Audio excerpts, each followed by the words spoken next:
None of you in YouTube land will hear it, but it is very important to have your own music to pump yourself up before you do a recording. Just Yeah, take my word for it. I'm pumped. This is what I'm saying. So, folks, I wanted to bring Alex back to the channel. Alex, good evening. Thank you for joining me once again. Hey, thanks for having me. Absolutely, absolutely. No, it's always a pleasure to chat with Alex. We do chat quite a bit on Instagram, do a little back and forth. We usually talking a lot of wrestling. We'll talk a little bit about that tonight as well, for sure. But I did want to talk about some other stuff as well. And originally, the idea in my back of my head was I was like, oh, let's time this out for when the next AEW product comes out. And then we realized we'd probably be on old age pension first. Yep. No judgment, but I'm just saying we've been waiting a long time. It's the meme. We've been waiting 84 years and still waiting, still waiting, even for the EPAC thing. Still hasn't happened.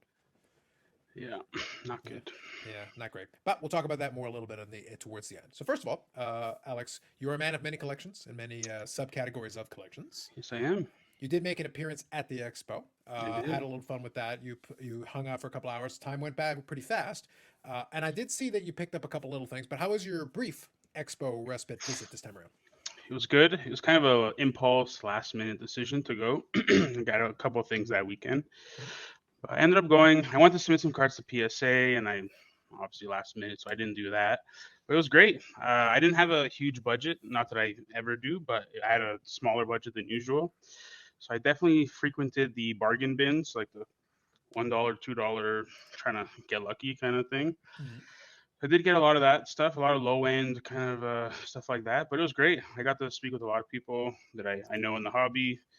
Um, but like you said, time just flew. That expo is a beast, right? It's two big room or two rooms. One's kind of small, Mhm. but you can lose track of time. I literally probably spent. I was there for about 6 hours. I probably spent 1 hour going through one bin, probably close to an hour another bin, and then that's 4 hours for the rest of the show. So that's probably like 2 hours of conversations. So yeah, I think if you haven't been to an expo, I think with the current layout, like I've mentioned to you before, if you're there for 2 days, I think you can get through it all kind of at a nice leisure pace. But anything less than that, you're skipping through a lot of stuff. Yeah, I do think you need to have a bit of a strategy. We were chatting obviously a bit before because it's one of those things. It's a pleasure to get caught up with Alex as well directly. It's an easier form of communication. We can talk about a lot of different stuff. Of course. But one of the key pieces of a lot of this stuff is that I have the good fortune that I have been to a lot of these shows. Now, that means that I have refined specifically what I'm looking for. I've gotten to a certain amount of pickiness. We were actually having a philosophical discussion about that, or whether we're pickier like in the live setting, or if it opens up more possibilities in the live setting versus online, etc. We're a little bit reversed on that. I'm a little Yeah. bit more picky in the live setting just because I'm there looking for, I want to see something special, or in the sense of I'm looking for certain, I want to see something that I can't just go to eBay and hit buy it now for. Hmm. I kind of shoot for that. And that means that a lot of times I'm kind of shooting for higher end cards, not because I necessarily want to spend a lot of money. I actually don't. But at the same time, that's kind of usually what has to be done in order to get certain cards. So I'll see certain cards in a showcase, kind of work the angles and pricing on that a little bit. But otherwise, a lot of the 10, 15, $20, even $50 cards, a lot of times I'll skip over them, not because they're not good, but unless they're doing a certain project I'm working on or there's something very specific I need, I can usually find it on eBay tomorrow or the Yeah, next day it's or true. whatever. It's available. Or I can just sit back and wait, put a save search and wait for the price to come to where I want it to be anyway. So it's just a different strategy. I think it just depends on what you're looking to get out of it. But you're right, Alex. So the talking piece is a big part of it because it's like you're sitting there just hanging out chatting with folks that are like minded. You're in the right space. You're among friends. So it's probably the best place to do that kind of conversation. Yeah, a little inside baseball for the viewers, but I Mhm. was supposed to, come and chat with you, and by the time I looked, 'cause I said, "Hey, we're both at the expo. I'll come." I literally said, "I think I'll come by once I'm done doing the rounds," Mhm. and I got stuck at a booth talking to someone that I hadn't spoken to in a while.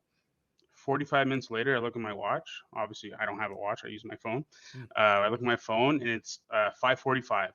Expo's closed at 6. I'm like, well, sorry, Carlos. Yeah. Right? Yeah, It's it was all right because I was doing stuff, but I didn't. But I did look at it and go like, "All right, what's going on with you?" And yeah, I laughed because by towards the end of that, we were then going to go off to dinner. yeah. So I went over to have dinner with some friends, and funny enough, we were sitting there chatting out and hanging out and chatting. But that's where a little bit of planning goes a long way. They had already made the dinner reservation, so we were ready for that. So it's just a Mhm. matter of what you do leading up to that. So Yeah. I was going to be there till the end of that show, that particular day of the show, because I knew, all right, after that, we're going to head over to dinner to go get our stuff. I think in the fall it'll be a little easier to plan. That's what I was saying to a couple of Yeah. folks. Is in the fall I think leading into it we're going to be like, all right, let's find some time. Let's carve out a Yeah. place and a time to hang out for a bit and chat, and it'll be way easier for everybody. That way, we all know where to be and when to be there. And if not, we'll like tase you. Yeah, Yeah. So I've been tased before. It's fine. yeah, exactly. So then you understand. Yeah. But it'll be. I think we will be a little bit more structured in the fall. I think a lot of Yeah. us were kind of playing it by ear in the spring here, and I think that made it for a very different show. I enjoyed it. It was kind of fun, just Hmm. like doing a little bit of this and a little bit of that. But yeah, it wasn't very structured. It was just kind of like we're all making stuff up as we went along. I don't remember last year when it was, but wasn't traditionally the expo's in May, correct? It was funny enough. Traditionally. What was funny is the opposite because the last time they moved it and they had the Edmonton one first, and then they pushed the spring one back. Hmm. This was closer to the traditional timing. Okay. So it's usually closer to the end of April, beginning of May, Yeah. and in this case, it was kind of late April, which is still within the range of the normal. And then they moved that Edmonton one to I think next week or Okay. thereabouts, if memory serves me, which is fine. That's great. It meant that the West Coast folks could still come out to this expo Yeah. and still do their more local one, and it kind of gave us first dibs. So I don't think too many people minded that we got a chance to get this It's stuff true. first. I was just trying to make excuses for myself. I was like, oh yeah, isn't it usually in May? I wasn't Yeah, ready for this the one. last time, yes, but before that, no. Yeah.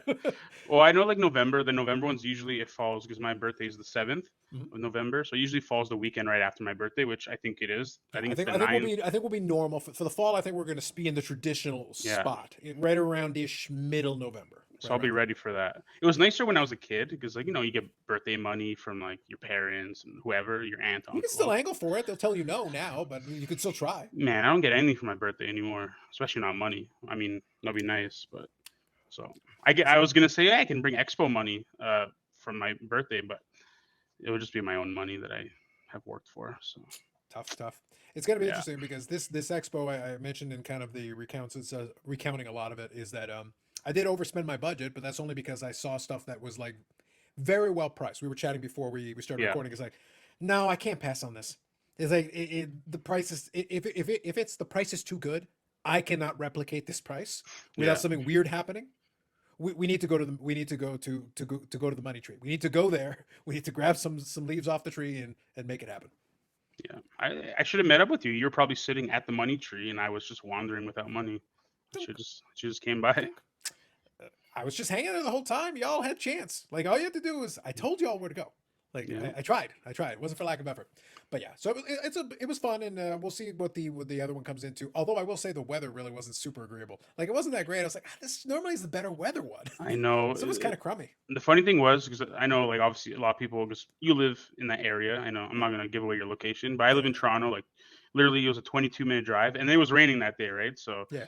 22-minute drive in the rain, whatever that means.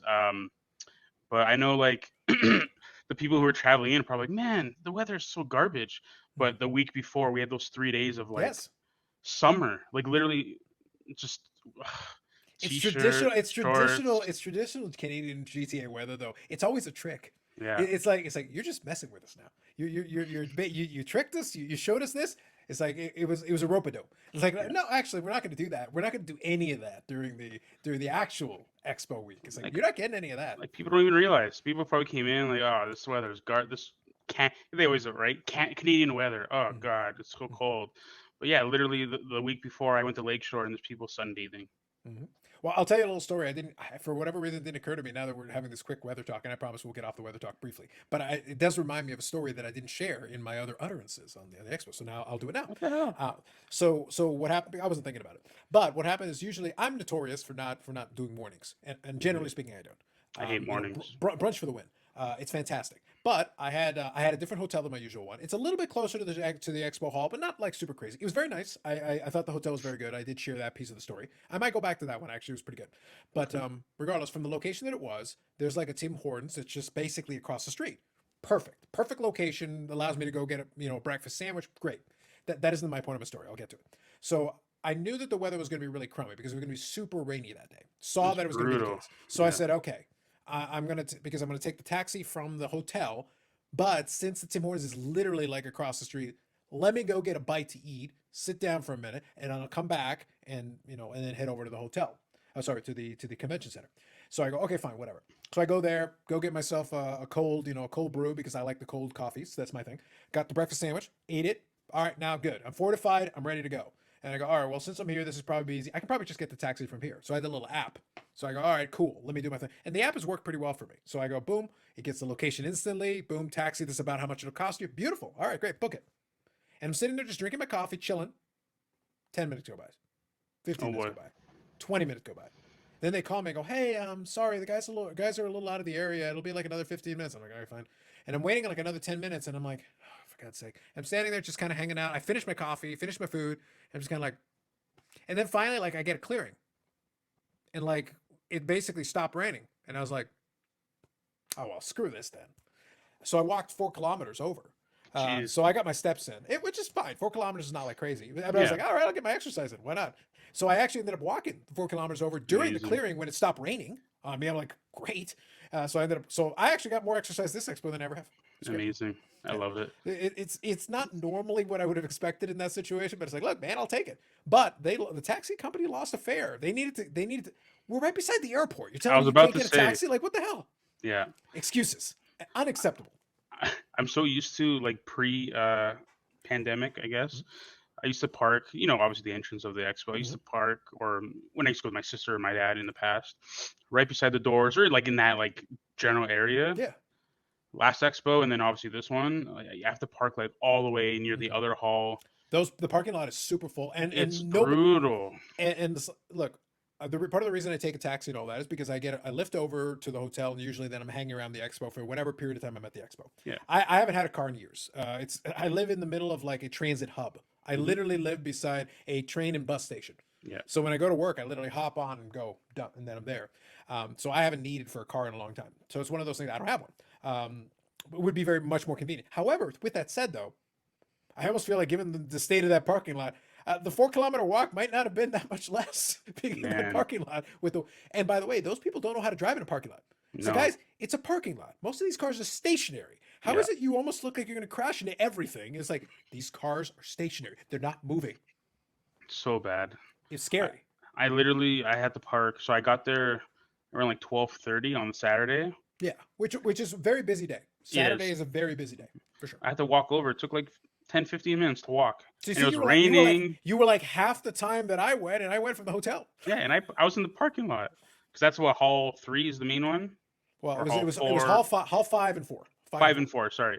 Yeah. So I had to park beside like hall 3, like all the way Oh, around. I was like, come on, man. you should have just parked in my hotel. Right? It wouldn't have been that much more distance.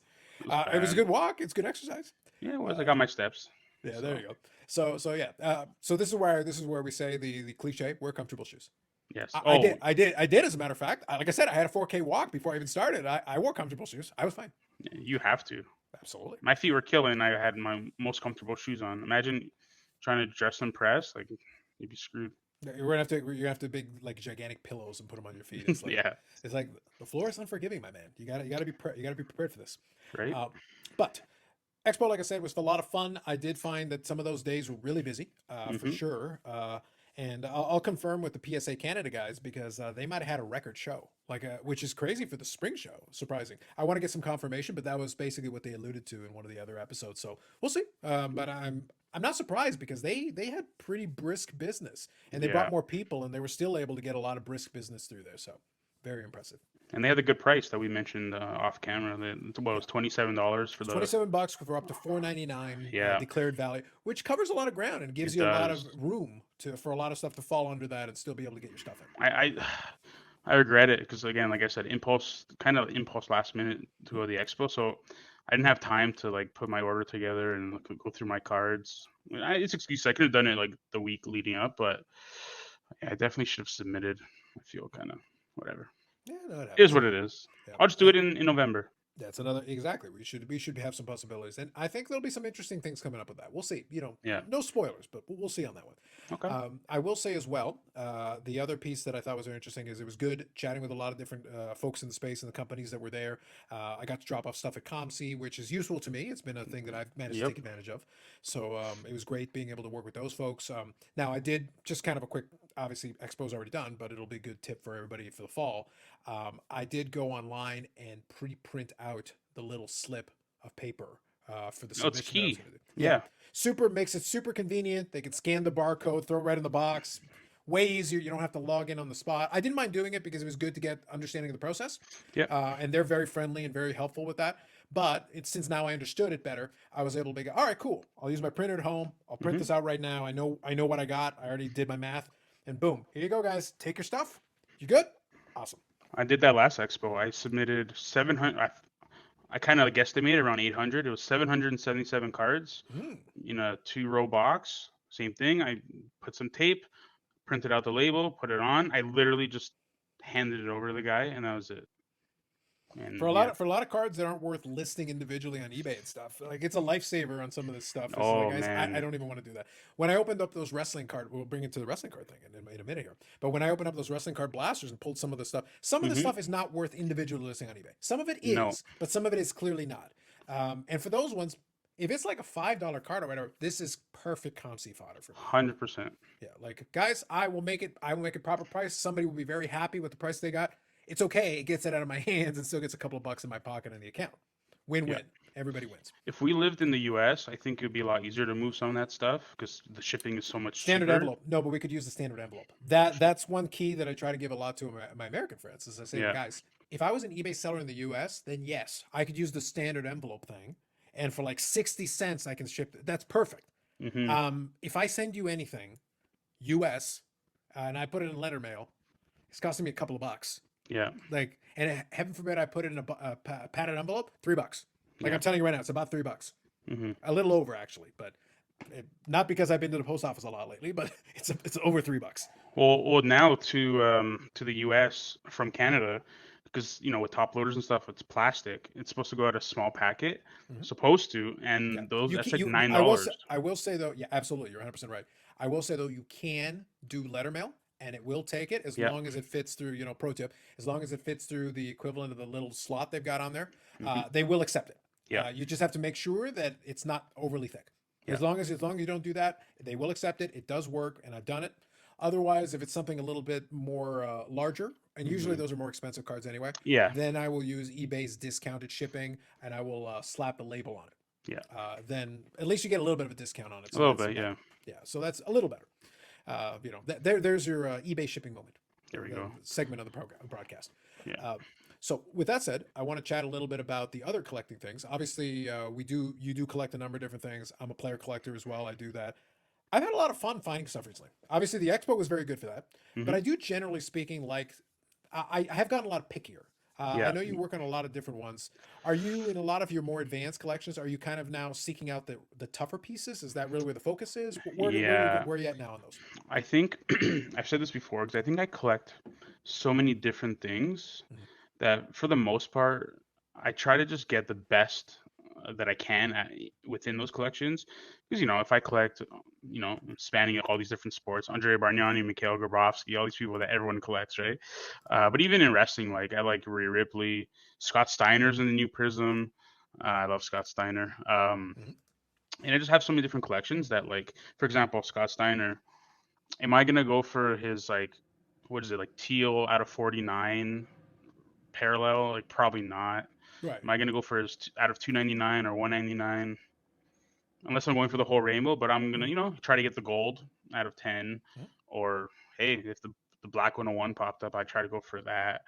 Mhm. But I I feel will like say, just as an aside from what yeah, you're talking about, I do appreciate the fact that it does give you the option.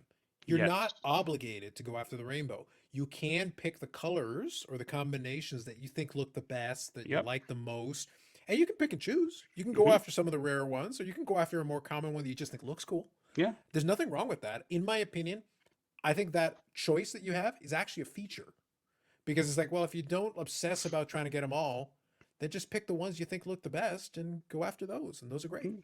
Like for example, like Rhea Ripley from last year, Mhm. 2022 Prism. I get mixed up every time because AEW the first year is 2021 and then Prism is 2022. Yep. But yeah, the 2022 Prism, I got the gold out of Mhm. 10, but that's the sexy one, right? Everyone loves the gold now. They do, Uh, they do, and I want to talk about that a little bit more in the wrestling okay. portion of our program. But no, for now, please continue. Please continue. So I got the gold and I got the white. I love the white sparkle. I know Okay. like some people say it's out of 20 and then other people are saying it's more than that. Yeah, I it think, is limited either way. It is a tougher card. yeah. So I think for Rhea, I think I only have those two. But I love the red. I love all the other colors, but I only have the two. There's the Mojo out of 25. Yep. I could get that, but then I'm like, but then do I get the one out of 49? There's like the shimmer out of 5 or 3, and then there's like the blue shimmer. There's so many. So I'm like, hey, I'm gonna get two of them. So I got the two, and I'll never be able to afford the black one if that ever pops up. So there's no point in me trying to go for the rainbow or anything like that.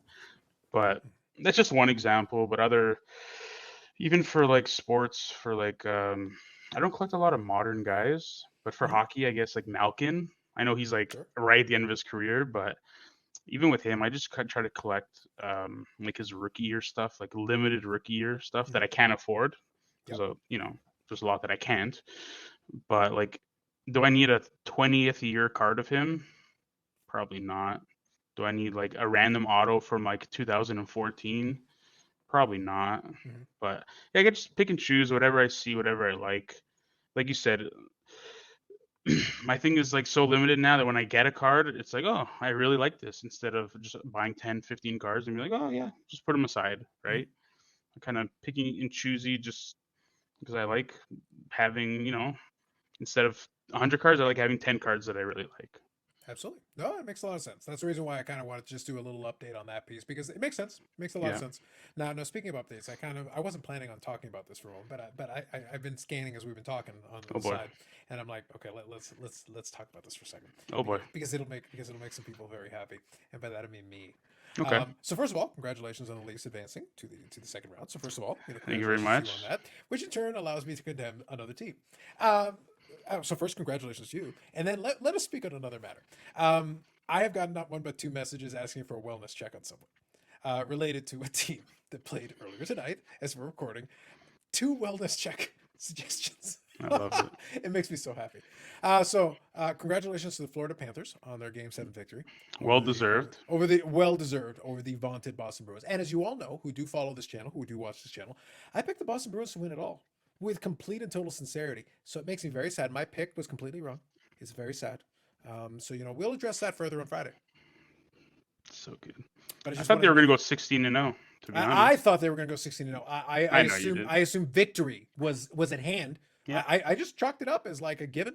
They were just going to cruise the Stanley Cup and just win everything, and it was going to be fantastic. But here we are. It happens. Hey, But those 3-1 series leads, tough.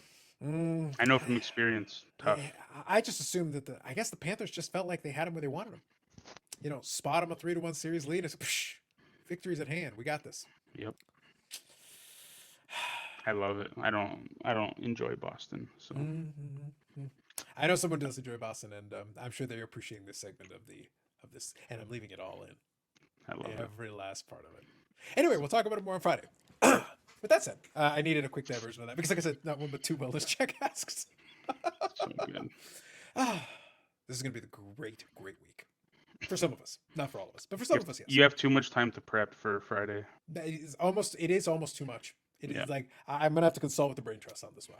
We're gonna have to discuss some things. We'll figure it out. Now, with that said, let me talk. Let's angle us into the wrestling card side of it a little bit here I because love it.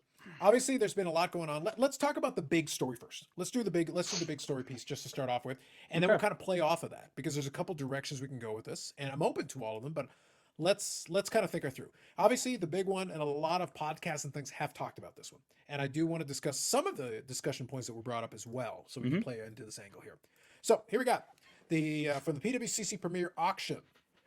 $126,000 was the final hammer price on a 1 of 1 2022 Prism Rock Black Prism in a PSA 7. So I can only assume in a PSA 10 it would have been like billions. Oh, quadruple. Billions. 5 Billions. times. Yeah. With that said, like at this point, at this area, like no one cares about the grade. It's got to be a legit card, and it was fine. Now, Yeah. obviously, huge figure, big time. Now, Yeah. I'll bring up a couple of things in here, and it'll also pivot also into a card set that you might be in. Someone Oh, else boy. who is also in said card set, Gelman. Did obviously a thing with wrestling trading cards related to they did it in an emergency pod. Again, nothing wrong with that because I love the discussion. I think the Yeah. discussion is interesting. And obviously Drake's PC has had a piece in this. The wrestling card community has certain notable figures in it, and they've Yeah. had a chance to weigh in on this. I for sure. do, as a person, as part of a an illustrious card set. Yeah. In this, a heavyweight in this. We want to get some words from Alex, so we're going to get that. But 126,000, big time sale, big time, big deal certainly. However, it doesn't necessarily have carryover. I'll give my quick, short, high level thoughts, and then I Hmm. want to have a little back and forth with you on this. It's a big deal, but at the same time, doesn't necessarily carry over to other cards. The folks that have other rock cards that are trying to get billions of dollars for them now, good luck to you. I have a rock 2015 Chrome PSA 10. So if y'all want to pay me crazy big dollars, I will sell it to you Of course. with everything that I'm about to say. If you want to throw me a lot of money, no, then never mind. Ignore everything I'm about to say. That card is now worth millions as well. Let's just go with that. But otherwise, no, it doesn't necessarily have carryover. No, your other Prism one of ones are not worth millions too. That's not No. how this works. Um, this wrestling card market, high level, the wrestling card market is so based on the individual character. There is so much that is like funneled into. Just because this happens over here does not necessarily impact this over here. Hmm. I just want to lay in a couple of those initial thoughts. But Alex, what do you think about the sale, just in general first, and then kind of some thoughts on some other stuff? I was very surprised. I wouldn't say shocked, but I was very surprised, just because obviously we know how the market is right now. Especially, we've had discussions about wrestling cards in particular, where you know there could be a card, like say even the gold prism out of that card. There's okay, maybe that's not the best example, but there's only a certain amount of people who can delve into those waters. So And who once, are willing to be clear, who are willing to on a wrestling card, and that's important. It yes, doesn't. One of the discussions we have had in the past. I just want to interject this yeah, piece because I think it's critical to this. Just because people have money doesn't mean they necessarily want to throw it into these waters. yes, You can be a whale in this space on a much smaller scale hmm, versus basketball cards versus to be the guy who's buying LeBron logo mans, LeBron, high end patches. You're talking this kind of money is peanuts. In yes, the wrestling card landscape, this is twice as much as any other wrestling card has ever sold for. yeah, It's huge. yeah. But please continue your thought. So, and I did listen to that roundtable with Gelman on it, and Yeah. again, I trust what he said. He said that there was a multi. I think he knew of three people who were like in the running, like pretty high up in the like $100,000 tier, and I believe him. Like he has no reason to obviously lie, but I don't know, just the way the market is and all that, and just the way the wrestling market is as a whole. I get it. This is completely separate because this is The Rock. He's like obviously one of he's not the him and Hogan, I guess, are the two most, or Ric Flair as well, the most famous wrestlers of all time Mhm. or personalities. But And The Rock does have the movie side of things as well. he Like does, and he does transcend a little bit the wrestling business from that, which helps, but it's not everything. But it no, helps a lot. and there's everyone always mentions so he's going to run for president one day, that kind of thing. So I don't know. I get it. Sorry, I get why he is the one for this, and I get it. It's the first year of Wrestling Prism, but man, I don't know. I think I predicted like $50,000 or 40 something. So for it to go for more than double, again, I don't have that kind of money, so I can't even like think of spending that kind of money on a card, let alone a wrestling card. But I was very surprised. I was absolutely shocked. Yeah, no, for sure. I think that kind of enters into a piece of a conversation we've had as well, kind of on the side, is that when it comes to a lot of my hobbies, I do still consider them to be hobbies. And even if I woke up tomorrow and it's like, oh, Carlos, you won the lottery. Cool. That's awesome. Good to hear. Oh, you want to suddenly spend 10 times as much on these sports cards? No, I do not. Just because now I can't in fact afford to, doesn't suddenly make me think that $100 card is $1,000 card. Hmm. If in my mind it's $100 card, it's still $100 card. It doesn't matter if I have hundreds of thousands or millions of dollars in my back pocket to be able to do whatever the hell I want. Um, I have to feel the value matches up with what I'm paying for it. Like, how much is it worth to me? Yeah. I think it's a phenomenal card, and if there were multiple people that are willing to pay that much, full power to them. I'd be curious then what they'd be willing to pay for the Select One of One. I'd be curious what they'd be Hmm. willing to pay for the 2023 One of One, because there are going to be more One of Ones. What would you be willing to pay for a printing plate? Those exist. We got One of One printing plates. We got that. Hmm. What would you be willing to pay for the autograph from the Attitude Era? Because I think that's a really cool card for The Rock. Yeah. Not a I, one of one, but it's a cool card. I own one of those, and I know they usually go for like 15 to 2,000. So Clearly, it like should be obviously, 15 to 20,000. yeah, Obviously. yeah.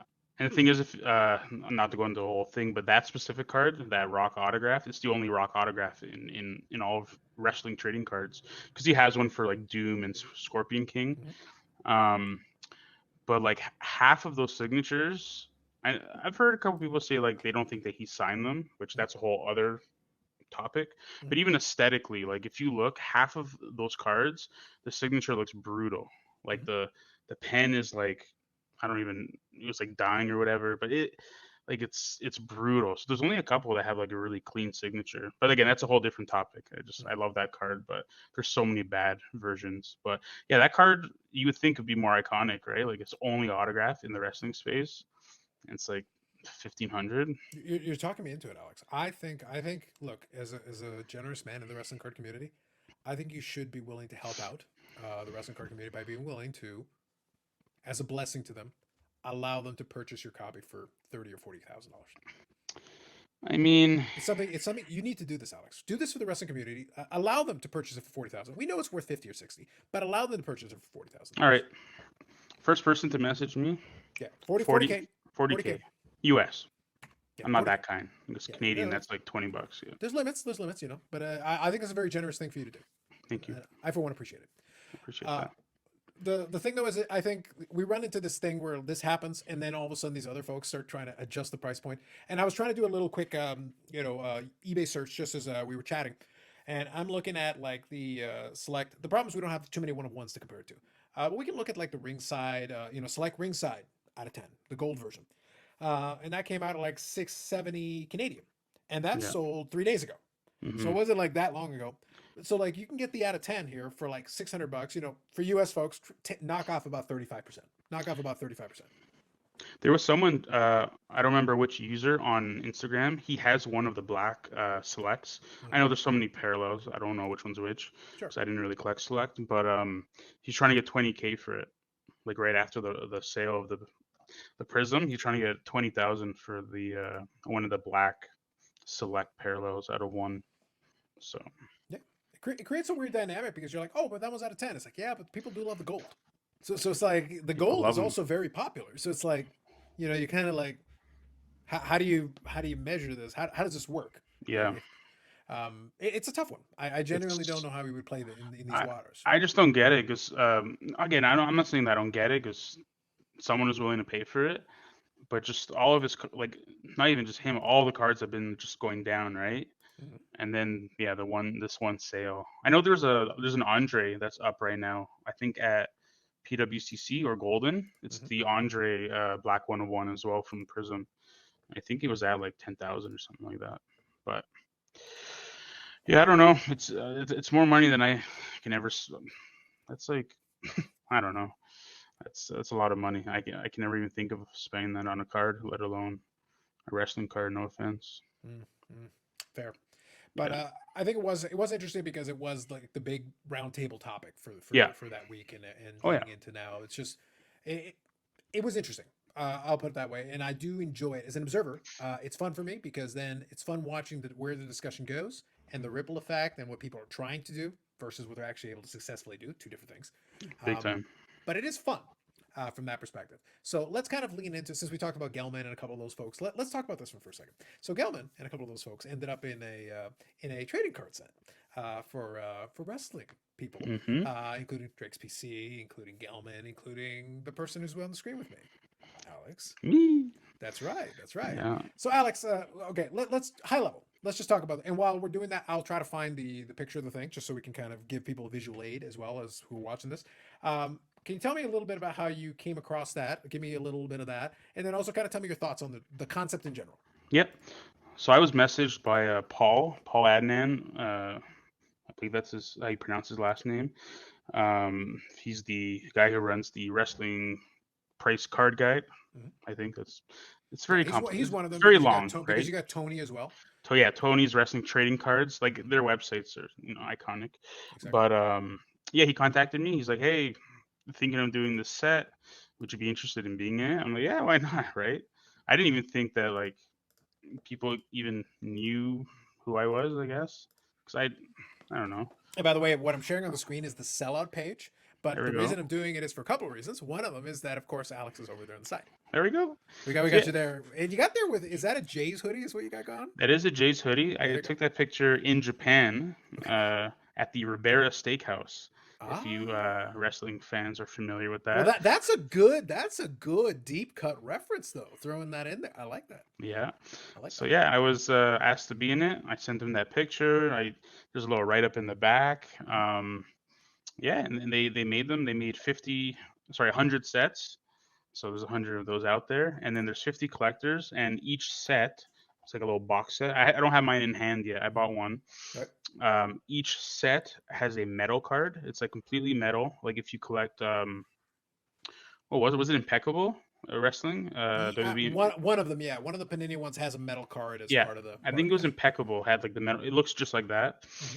And so since there's 50 collectors, there's two of those of each person out Hmm. there. So I actually, I know who pulled one of them. Hmm. This gentleman, I'll say that, pulled it on Twitter, and Hmm. he posted like, "Hey, I pulled this card." He also pulled another one. I think he bought a couple sets. Okay. And so I like he didn't tag me or anything. I just like randomly came across the tweet. So I just jokingly just tweeted back and I said, "Hey, would you take what did I say, a lamb and a goat or something for this? Like, what do you need for it?" Hmm. I checked like a couple hours later. He blocked me. You are So not allowed to discuss this card that you're on. How dare right. you? And then I thought back. I'm like, did I like say something, or could it have been framed that I said something like, obviously I was joking. Would you take a lamb and two goats or something for this? Yeah. But I think what happened was a discussion happened because and what I later found out, this guy bought a bunch of sets and then Yeah. he's been trying to sell them to people and trying to sell people their metal cards for like $50. Hmm. And so if you go on eBay, I'm not trying to plug his page, but you can buy a bunch of like my cards. Like you could buy like four of them for $8 each. So this guy clearly he bought these sets to make money, which again, hey, he spent the money, he can do whatever he wants. But yeah, he's trying to like gouge people for their metal cards and just I'm like, all right, it's a collector's set. Like it's kind of random to do that. But yeah, that's the tale of one of my metal cards that's out there. It's being held hostage. This is unfortunate because if you read the blurb that says underneath, it says a 50 card set. So I'll read it for you folks. It's a 50 card set celebrating some of the most influential personalities and contributors in the wrestling card hop. Alex, this man is disrespecting an influential personality and contributor to the wrestling card hobby. Right? The hell, man? The So heck? yeah. Yeah, so I'm gonna have to get lucky and hope someone pulls my other one so I can get it. But it's funny that we were talking about this, Mm-hmm. and you mentioned that we might speak about this, but I don't have Yeah, any cards at my desk yeah. except I got a package in the mail yesterday or the day before. Actually, no, yesterday was Saturday.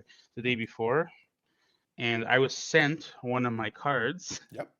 right there to get signed because I Now guess this is a critical thing because this is important. yes, Now, how much gloss? It looks pretty glossy on the front of it. it is Like glossy. Yeah, that's going to make it tougher to sign. this is That's an like kind important of like consideration. like an Upper Deck Series One kind of card, like the Mm, gloss. mm, So it's funny because I'm a collector mhm, and I value autographs. I love autographs as mhm, well. So I'm not gonna give this guy like just a blue Sharpie on this, right? So mhm, I had like a silver Sharpie and I had a gold one actually. I had mhm, like four.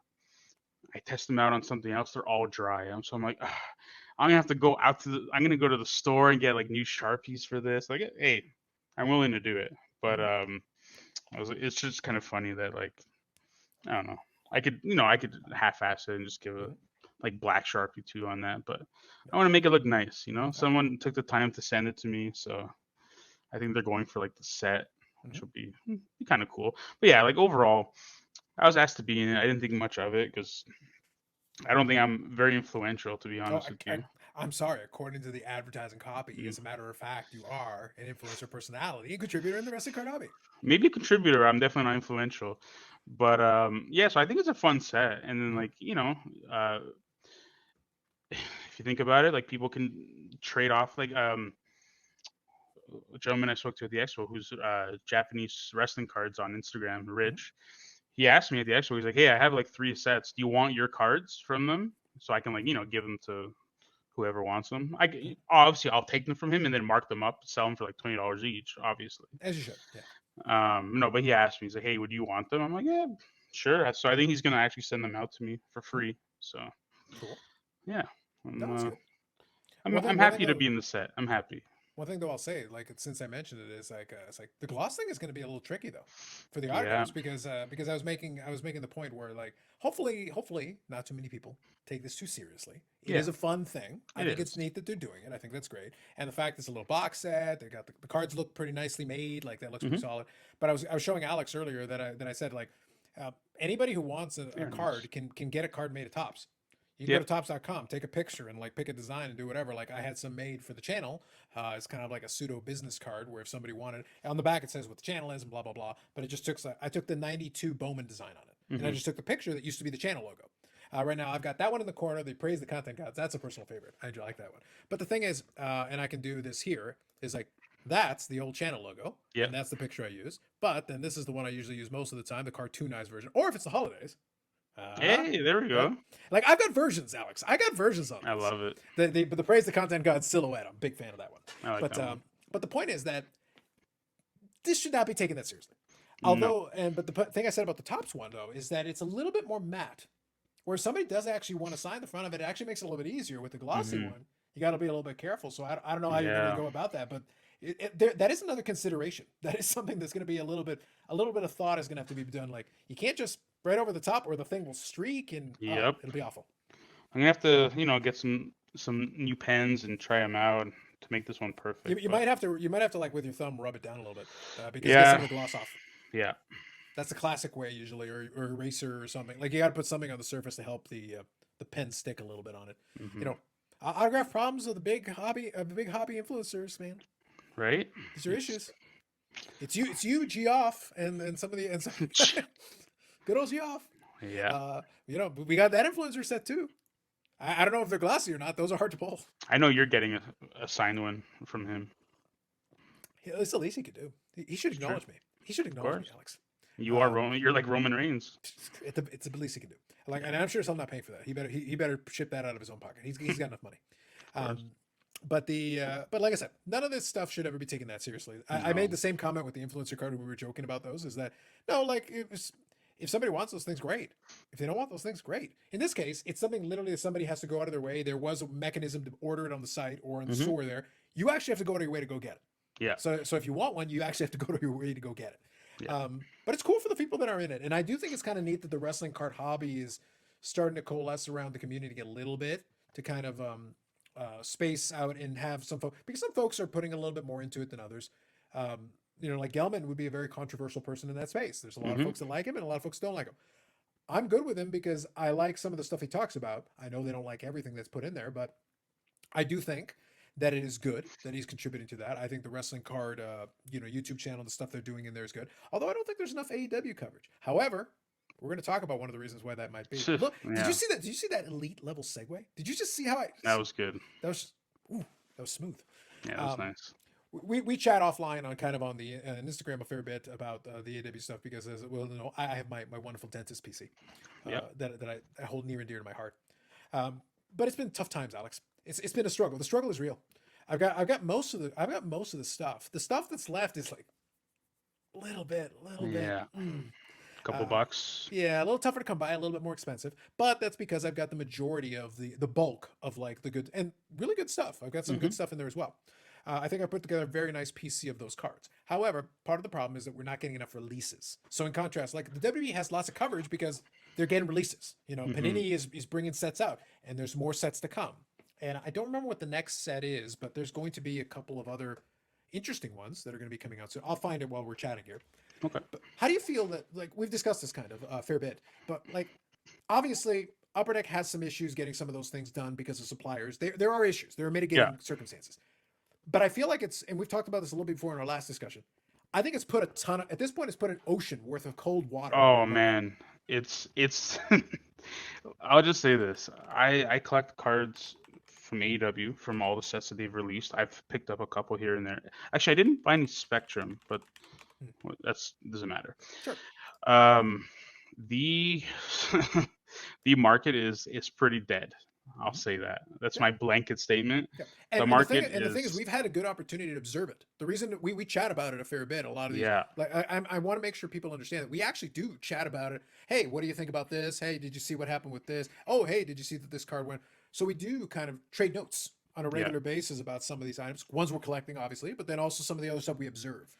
And the thing is, like, I'm not saying we're like, but but we've been collecting the AW cards since they came out, right? Again, it's only like 2 years, right? Yeah. Or And at this point, only like 3 sets. it literally 3 sets. Aside from like the e-pack stuff or like Mhm. the stuff that And I'm that they still waiting for release, the 2022 EPAC. right? Still waiting for that one too. But man, and we all know that the first set came out, the boxes to buy everything was online was pretty ridiculous in terms Mhm. of the pricing, Yeah, and and we that's the get that. secondary market. I'm not going to blame them for that. That's the Yes, secondary market. that's exactly that's why But man, the prices compared to that, even the prices compared to like a year ago, Hmm. year and a half. I guess maybe that's when no, it came out like a little while ago, but it's crazy. Unless your name is literally MJF, Britt Baker. I see some Moxley stuff, so pretty decent. I think if you get the right item, like if you get some of the more limited ones, I think if you get like that dotted line autograph. So Yes, like you get a Kenny Omega dotted line, like yeah, certain inserts, certain specific individuals but in the like lesser printed ones. very specific, Yes. right? But man, unless it's those very specific ones, Mhm. the market is brutal. It's so bad. Like I shared with you offline. I recently someone was selling a bunch of the high glosses from 2021, Mhm. and I had yet to get a Ricky Starks. Only a couple have popped up over the since the product came out, and I've been waiting for like 2 years, right? Like for one to pop up. Mhm. And one was on buy now, and it was sold like a couple of years last year for like 100 and something. Literally just paid 40 something dollars, and I won it on auction. A Darby Allen, who like, he's not everyone's favorite, but he's one of the pillars, as they call him. Mhm. So you would think he'd be like in the top echelon, right? And again, this is the wrestling card world, so we're not saying they're rookies, but this is his first, like AEW card from a major promotion. The high gloss out of 10.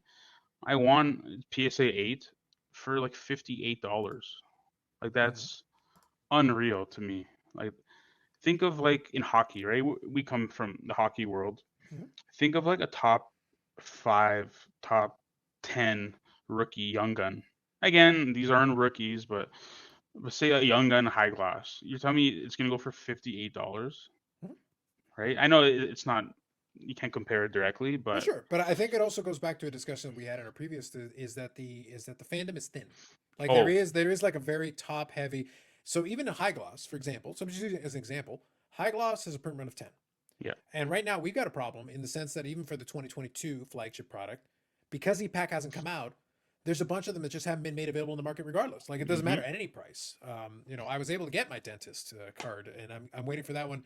I think that should be coming in tomorrow. So if it does, that'll be a very exciting mail day for me. nice little video. That's right. But at the same time, the reason I bring it up is that when it comes to those ones, there just haven't been that many available for sale. hmm It's not that oh well no one whether they want one or not they can't buy one. Like it's just not there Yeah, to purchase. But at the same time, even taking a card out of 10, even taking a fairly popular character. All right, but how many people actually want to pay a lot for them? It goes back to that Rock 101. It yeah, doesn't matter that one person was willing to pay 126,000 if no one else was willing to get close. hmm Because when it comes to the PWCC, we're also tacking on a 20% buyer's premium. So in reality, the last bid was like at about 100 grand hmm ish thereabouts. But that means also somebody else was willing to pay like 99.5 or like 90, 99 flat or whatever the increment was. I'm just making up numbers here just to make a point. The point is somebody was willing to get close. And as long as at least one other person was willing to get close, that allowed the card to reach that price point. And if there were a couple of people that were willing to be within range, even if you say, oh, but nobody else was willing to go to 99, cool. What was the next guy willing to go to? 95. Well, that's still pretty close. If the next person behind them was willing to go to 90, that's still a lot of money. yeah, Regardless, that means the market, there is still some strength in the market for that card. hmm But if I go look at some of these high gloss cards and I say, okay, so what's somebody willing to pay for it? There is one person that's willing to pay $500. That's cool. What's the next person willing to pay? $80. That means the card is $81. That's It doesn't matter what the one person was willing to pay like 5 times that. It makes no difference. The second person was willing to pay $80. That means 80 plus one increment is the price. Yep, and that's why like the man, the wrestling card community is so small in comparison to other sports. It is, yeah. Because for example, I remember that Derby. I know I'm not gonna say who I think owned it, but I know that card sold, and the Mhm. person who bought it paid a lot more money, right? Sure. So I didn't buy it, they bought it, and then I just waited, right? Like they resold it, got way less. The Ricky Starks, I thought about it at like its original price point when it first popped up, last year or whatever, and I got it for like a quarter of the price, Mhm. Now, right? now, question for you, just kind of playing into that. Now, obviously, Upper Deck's issues getting some product out that has been part of the thing. And again, I'm not putting all the blame on Upper Deck. I want to be fair, because I do have some friends that are there, and I want to be fair to them because Of it's not course. completely in their control. However, I think that's a factor, and another factor that I think also is fair is that the product itself, like AEW, has also struggled a little bit. They've kind of Yeah. been kind of. I still enjoy watching the show because for what I want to see, it still provides me a good show, but they're not running on all cylinders. It's not as hot a No. product as it once was. Like the Forbidden Door, that definitely is selling out because that's in Canada. Yeah. You're I'm selling those going. tickets. I'm Uh, going. so am I. We Yeah. got those tickets. That maybe we meet up on that one and have ourselves a little chat. Let's do it. But the thing is that absolutely in that one, totally. And even some of the because they're doing a whole Canadian swing, and those hmm ones will probably do just fine. Those will be fine. I think they're overextending themselves a little bit because I was thinking about going to Hamilton, Uh huh. which is like the week. Oh, my Kind of. buddy lives over there, and literally he was the one who secured the tickets. He got the Forbidden Door ticket. He goes, "Do you want the thing?" It's like, look, if you want the Dame Hamilton one, go get the tickets to the Hamilton. Yeah. We'll make it happen. It's fine. So I thought about it, but again, my budget recently has been very thin. But I Mhm. had to get Forbidden Door. I had to get it For sure, yeah, yeah. because pay per view, They whatever. all, But then but they're also going to Scotia. They're going to the bigger venue, which I think yes, is they interesting. are. Yeah, Yes. so I think that's But I looked at the Hamilton tickets and I was like, ooh, like it's a Dynamite. Like Dynamite, it's not Rampage. Or actually, in they fairness though, do it after. if they don't sell out, you've got a chance in the secondary market. Yeah. So So there is a chance. Like that's what happened with the one where they did it at I want to say Rico, but I know it's Coca Cola now when yeah, they did the first run through. But the thing is that obviously Rampage is the lesser of the two. However, I was like, I bought floor seats. I bought the tickets, and hmm then I bought floor seats after, yeah. and I paid $50 for floor seats. For Rampage, the Yeah. second night. Hmm. Yeah, I definitely sat floors. I paid whatever it was on Ticketmaster. Yep. Um, oh, I almost burned myself with that because I thought both nights were just gonna sell like crazy. I was And the naive. first night went very well. The first First night went night well. went really quick, but then I had bought like two sets of tickets for Rampage. Mhm. I ended up selling the other one, but like I was scared for a second Yeah. I will say because though, in fairness, that it was a lot of fun. it was. The floor seat thing was a great experience. I will say though, and this is pro tip, floor seats are a terrible idea They're unless you're awful. at the front. Like unless you're like right in the if you're in the front and you can actually see what's happening, then great. Otherwise, people are standing in front of you and it's like, oh, this is miserable. This is terrible. My general rule, because I've been to a lot of wrestling shows. Mhm. I've been to like 100 or whatever. Not I'm trying to I'm not trying to flex here, but Ooh, um, if if it's not first three rows, like yeah, first row ideal, of course. 100%. Yeah, of If course. it's not first three row, and maybe because I'm short, Mhm. maybe, but I'm not sitting floor. It's Yeah. either first three rows or like I will sit in the bleachers. If I'm being honest, actually, probably the best bang for your buck, like just the way that the arena was set up. hmm Actually, there were some seats that were not floor seats. It was literally just right beside, but just slightly elevated. Yeah, Way better. Like yeah, infinitely. I was like, actually, that would have been a much better spot because then you can actually see. You're actually slightly above, and you can hmm see everything. It's yep. perfect. That would have been the spot. But live and learn. Like it was a good opportunity to learn. I will say though, kind of as a quick aside, I'll bring it back to kind of what we were talking about. But it was I like having this conversation anyway. It's fun. I didn't realize that Impact was actually having their Rebellion show in hmm Toronto, and I was like, I kind of wanted to go. I'm not gonna lie, I kind of wanted to go. Did you look at the prices? It wasn't. I think it was like $100 for like floor seats on that one, and you They could actually get like second row. And I was like, I that's not think they were a bad. little. I think they're a little bit more than that because I No, looked. I literally had a chance to buy them Did a couple you? of days before, and it would have been like Oh, $109. I think they dropped them because I I'm looked sure. Yeah. uh probably like weeks or even like a Mhm. month out. I'm talking And about under a week out. It okay, was yeah. literally right there. I could have literally clicked on the thing, and I think it was like 108 or $109, and it was second row, like Oh legit yeah, second row.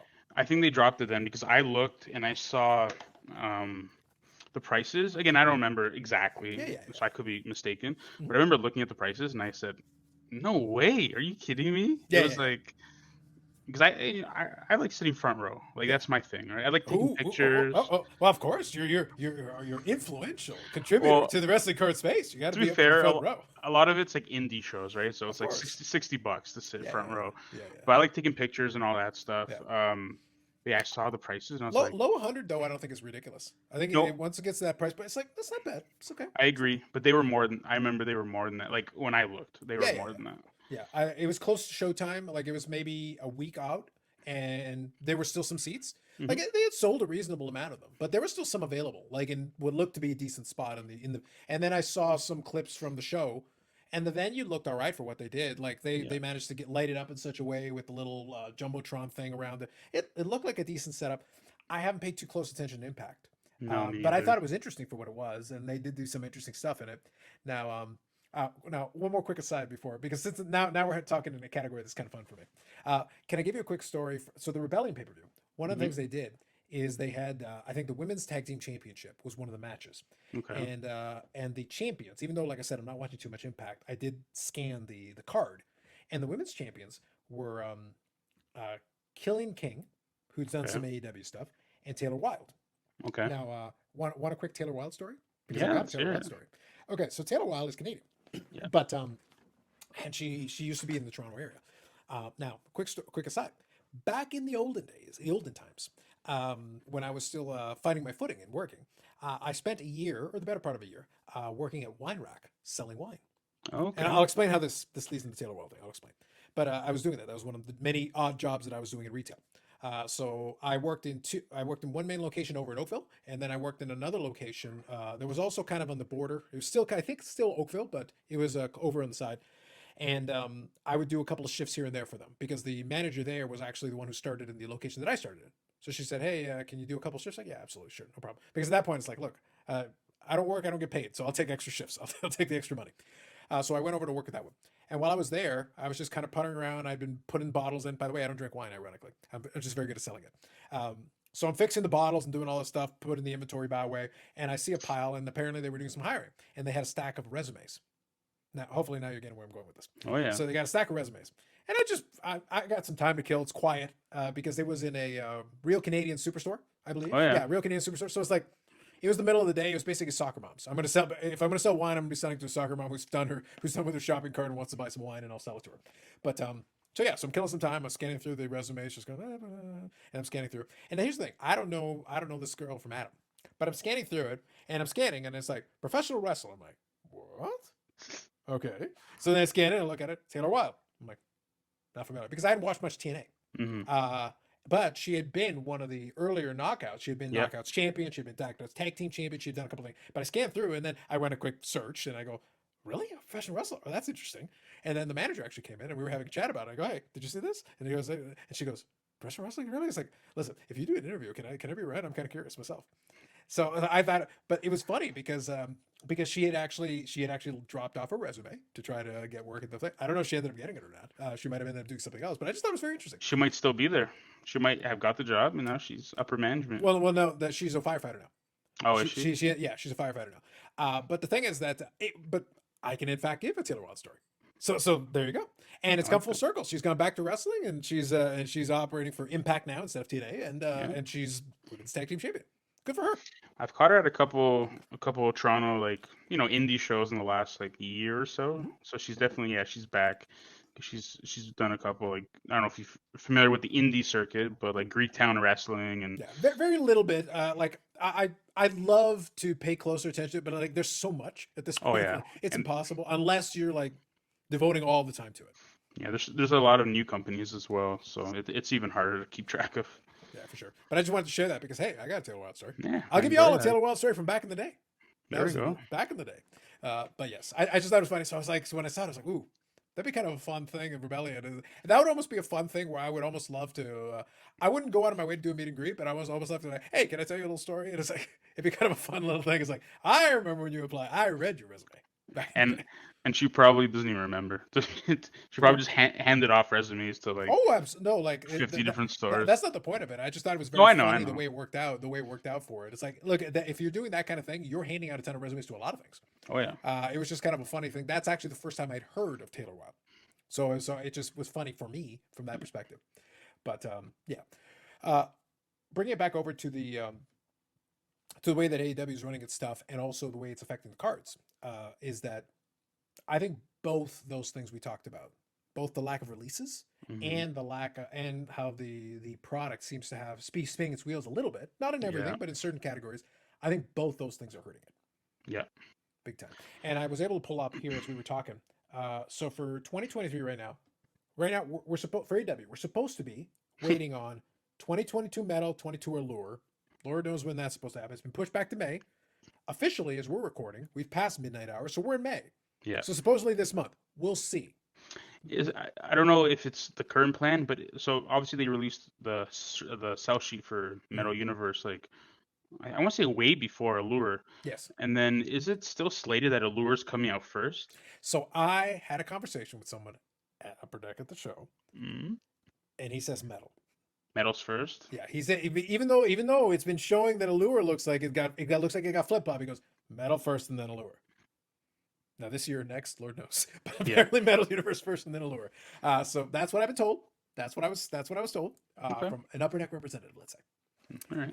So I had that conversation with him. So I was like, okay, whatever you say, man. I'll take it at your word.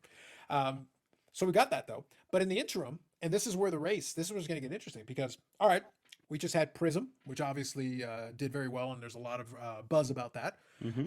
The next Panini one is Revolution. We got Okay. 2023 Revolution for WWE, and that one is supposed to come out May 17th. May 17th. So Wow. we're about a little over 2 weeks out. Yeah. And here's the thing. I have no reason not to believe the Panini one won't get close to that. Yeah. They've been pretty close. They've been pretty bang on for the most part Hmm. on that one. And if that comes out on May 17th and we're still waiting for Metal, Allure, 2023 flagship, guys, when? And the thing is, even like again, I don't know the timelines, and I know you don't know, obviously, but I don't think they know either. but when Metal comes out, like, is Allure just gonna come out right after? That's the thing that's kind of scary. Is like, so let's speculate on this for a second. We don't know when it's going to come out, but Yeah. let's play out this scenario for a moment if we can. Okay, so let's say it does. Let's say Metal comes out, and then let's say inside of 2 weeks, let's say 2 weeks, Allure comes out. That's going to cannibalize. Like that's terrible. Like That's that's. awful. But the problem is, you almost again. I don't think it's a good idea. Just I'm underlining this by stating that's a terrible idea. But it's almost necessary. Like, when are you going to do 2023 flagship then? Even if you want to Hmm. say, oh yeah, we'll release that like late summer fallish, dude, it's May. How many months do you think you got? And the tough thing is, it's not like hockey where like again my timelines might be a little off, but Mm, the cup came out right like last month. yeah. And obviously that was like years late as well. What 2020 the cup isn't a good thing for you 2023? But it came out. It has like it's the cup, so everyone's gonna buy it. Sure. And then it must have been what, a month ago, not even, that the cup came out, and then SP Authentic just came out for Mhm. hockey, and people are gonna buy that, right? Everyone loves the Future Watch autos, you know, Yep. We also had or Series One. and series, but like these are products that people are gonna buy because Mhm. that's what they buy. Yep. But you're telling me like the people who are gonna buy Metal Universe AEW, I think people are gonna buy it. Like I don't know how many people, but people are gonna buy that product because Mhm. PMGs and all that fun stuff. Sure. But who is gonna buy Allure? A set that like even within hockey collectors, it doesn't get a whole lot of love. And then if you're introducing a brand new set to wrestling people who already are kind of iffy because Upper Deck has been so late on stuff, like Allure, I don't know. There is no Allure to Allure. Ooh, look. See, this is the reason why you're influential You know, wrestling contributor. This is you know. this is this is where this comes from. Thank you. What? But No love for the golden treasures? I mean, those cards will probably be popular. Yeah, I think those would be a good chase. The golden treasures would probably be pretty well. But God help you if you put some of it on EPAC. I swear. I swear. They Don't, will. don't even don't even play. They will. I The problem is they mean, will. in like a year, because like you mentioned earlier, 2022 flagship is not on EPAC yet. When did that come out? Like, It was November, wasn't it? I want to say it was around November. Yeah, because it was at the end of last year. It Yeah, was at the end of last it year. was. The problem. No, so look, maybe to help kind of bring this all together. And I know we went off on some tangents, but look, we're having a fun conversation. I'm Yeah, enjoying it. I love We're wrestling going to go in cards. a lot of different directions here on this one. So apologies, but you knew what you signed up for. Yeah. The point though is, uh, let's say November, and I think it was November because I think it was before the Fall Expo. I believe by the Fall Expo we had the product available to purchase in booths, one Hmm. way or another. I'm pretty Okay. sure, if memory serves me. Um, Regardless, though, this would be the way that I present it to you. So let's call it November. So here's our problem: December, January, February, March, April, now May. That is Hmm. now 6 months since the last product, the last Yeah. actual product. I'm not Hmm. talking about EPAC exclusives. I'm not talking about those little cards they make for events, which are fine. I collect them too. I was showing Alex like I got some of those achievement cards and stuff. I didn't go after them initially, but I did go after them to fill in. Those are not technically part of my checklist, but I'll still collect them. Like they're still part of my Britt Baker PC. I like the cards; they're fine for what they are.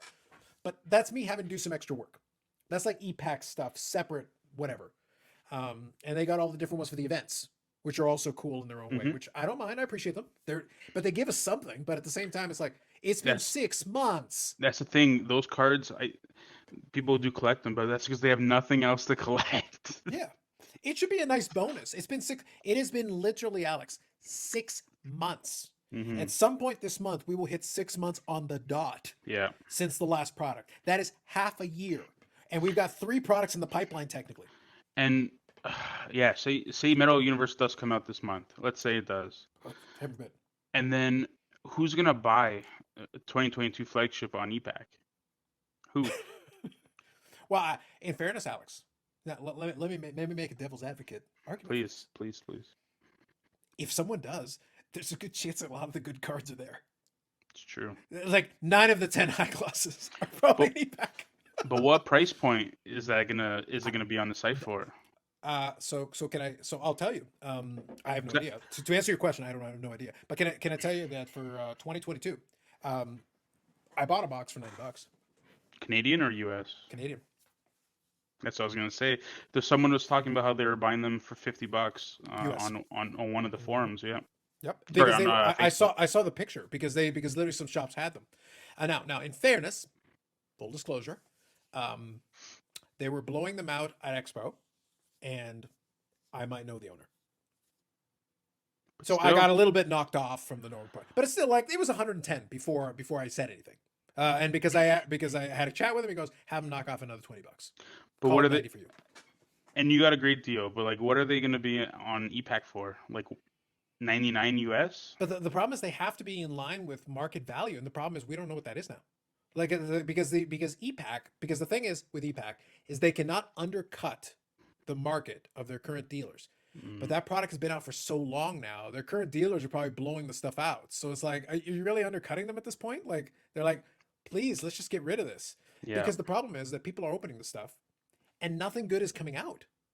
nothing. Like now, mind you, I might have particularly bad luck. In fairness, Alex, I might have particularly bad luck Yeah. because between the first year and the second year, I have pulled a grand total of 1 autograph out of. Let me see, how many boxes have I opened? I opened 2 boxes of the first year, and I have opened 3 hobby boxes of the second year, and like 6 blasters.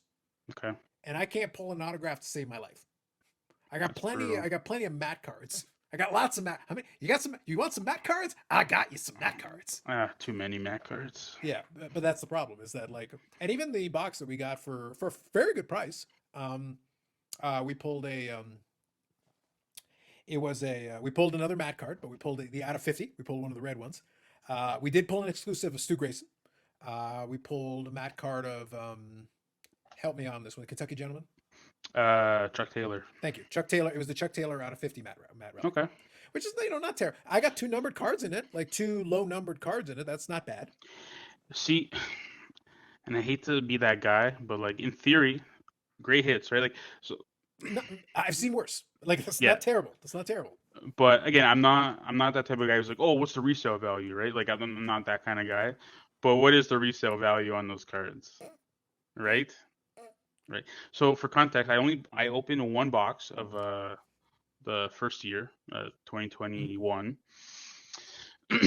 Pulled a Nyla Rose exclusives and a Hobbs, which I love Powerhouse Hobbs. Mhm. Gold relic out of 199. Mhm.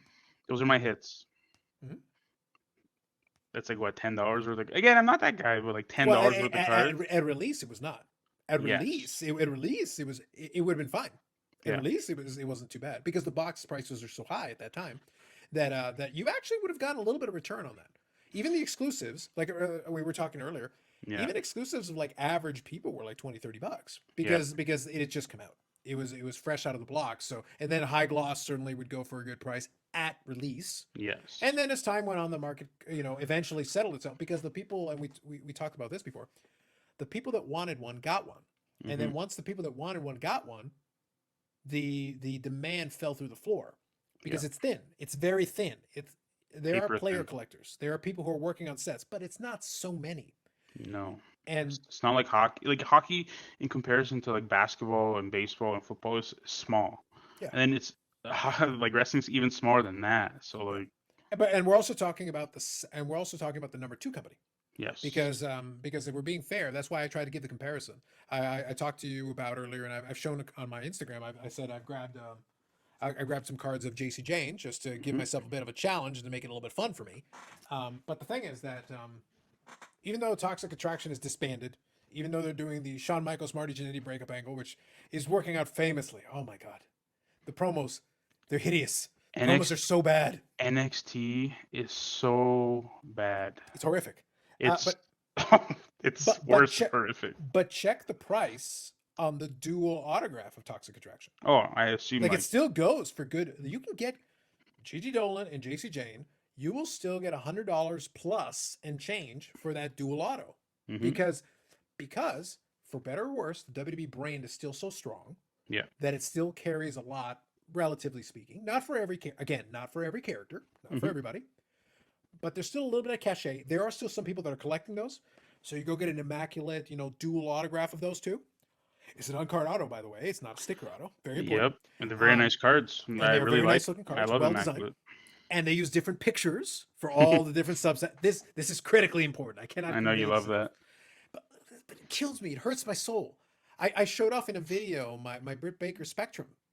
I remember that. I love Britt I Baker. saw it. It's like how many times do you want to see the same picture? I can show you the same picture again, and I can show you the same picture again, and I built like basically most of the rainbow of that Hmm. thing. But it's the same picture over and over and over and over. That's not as exciting.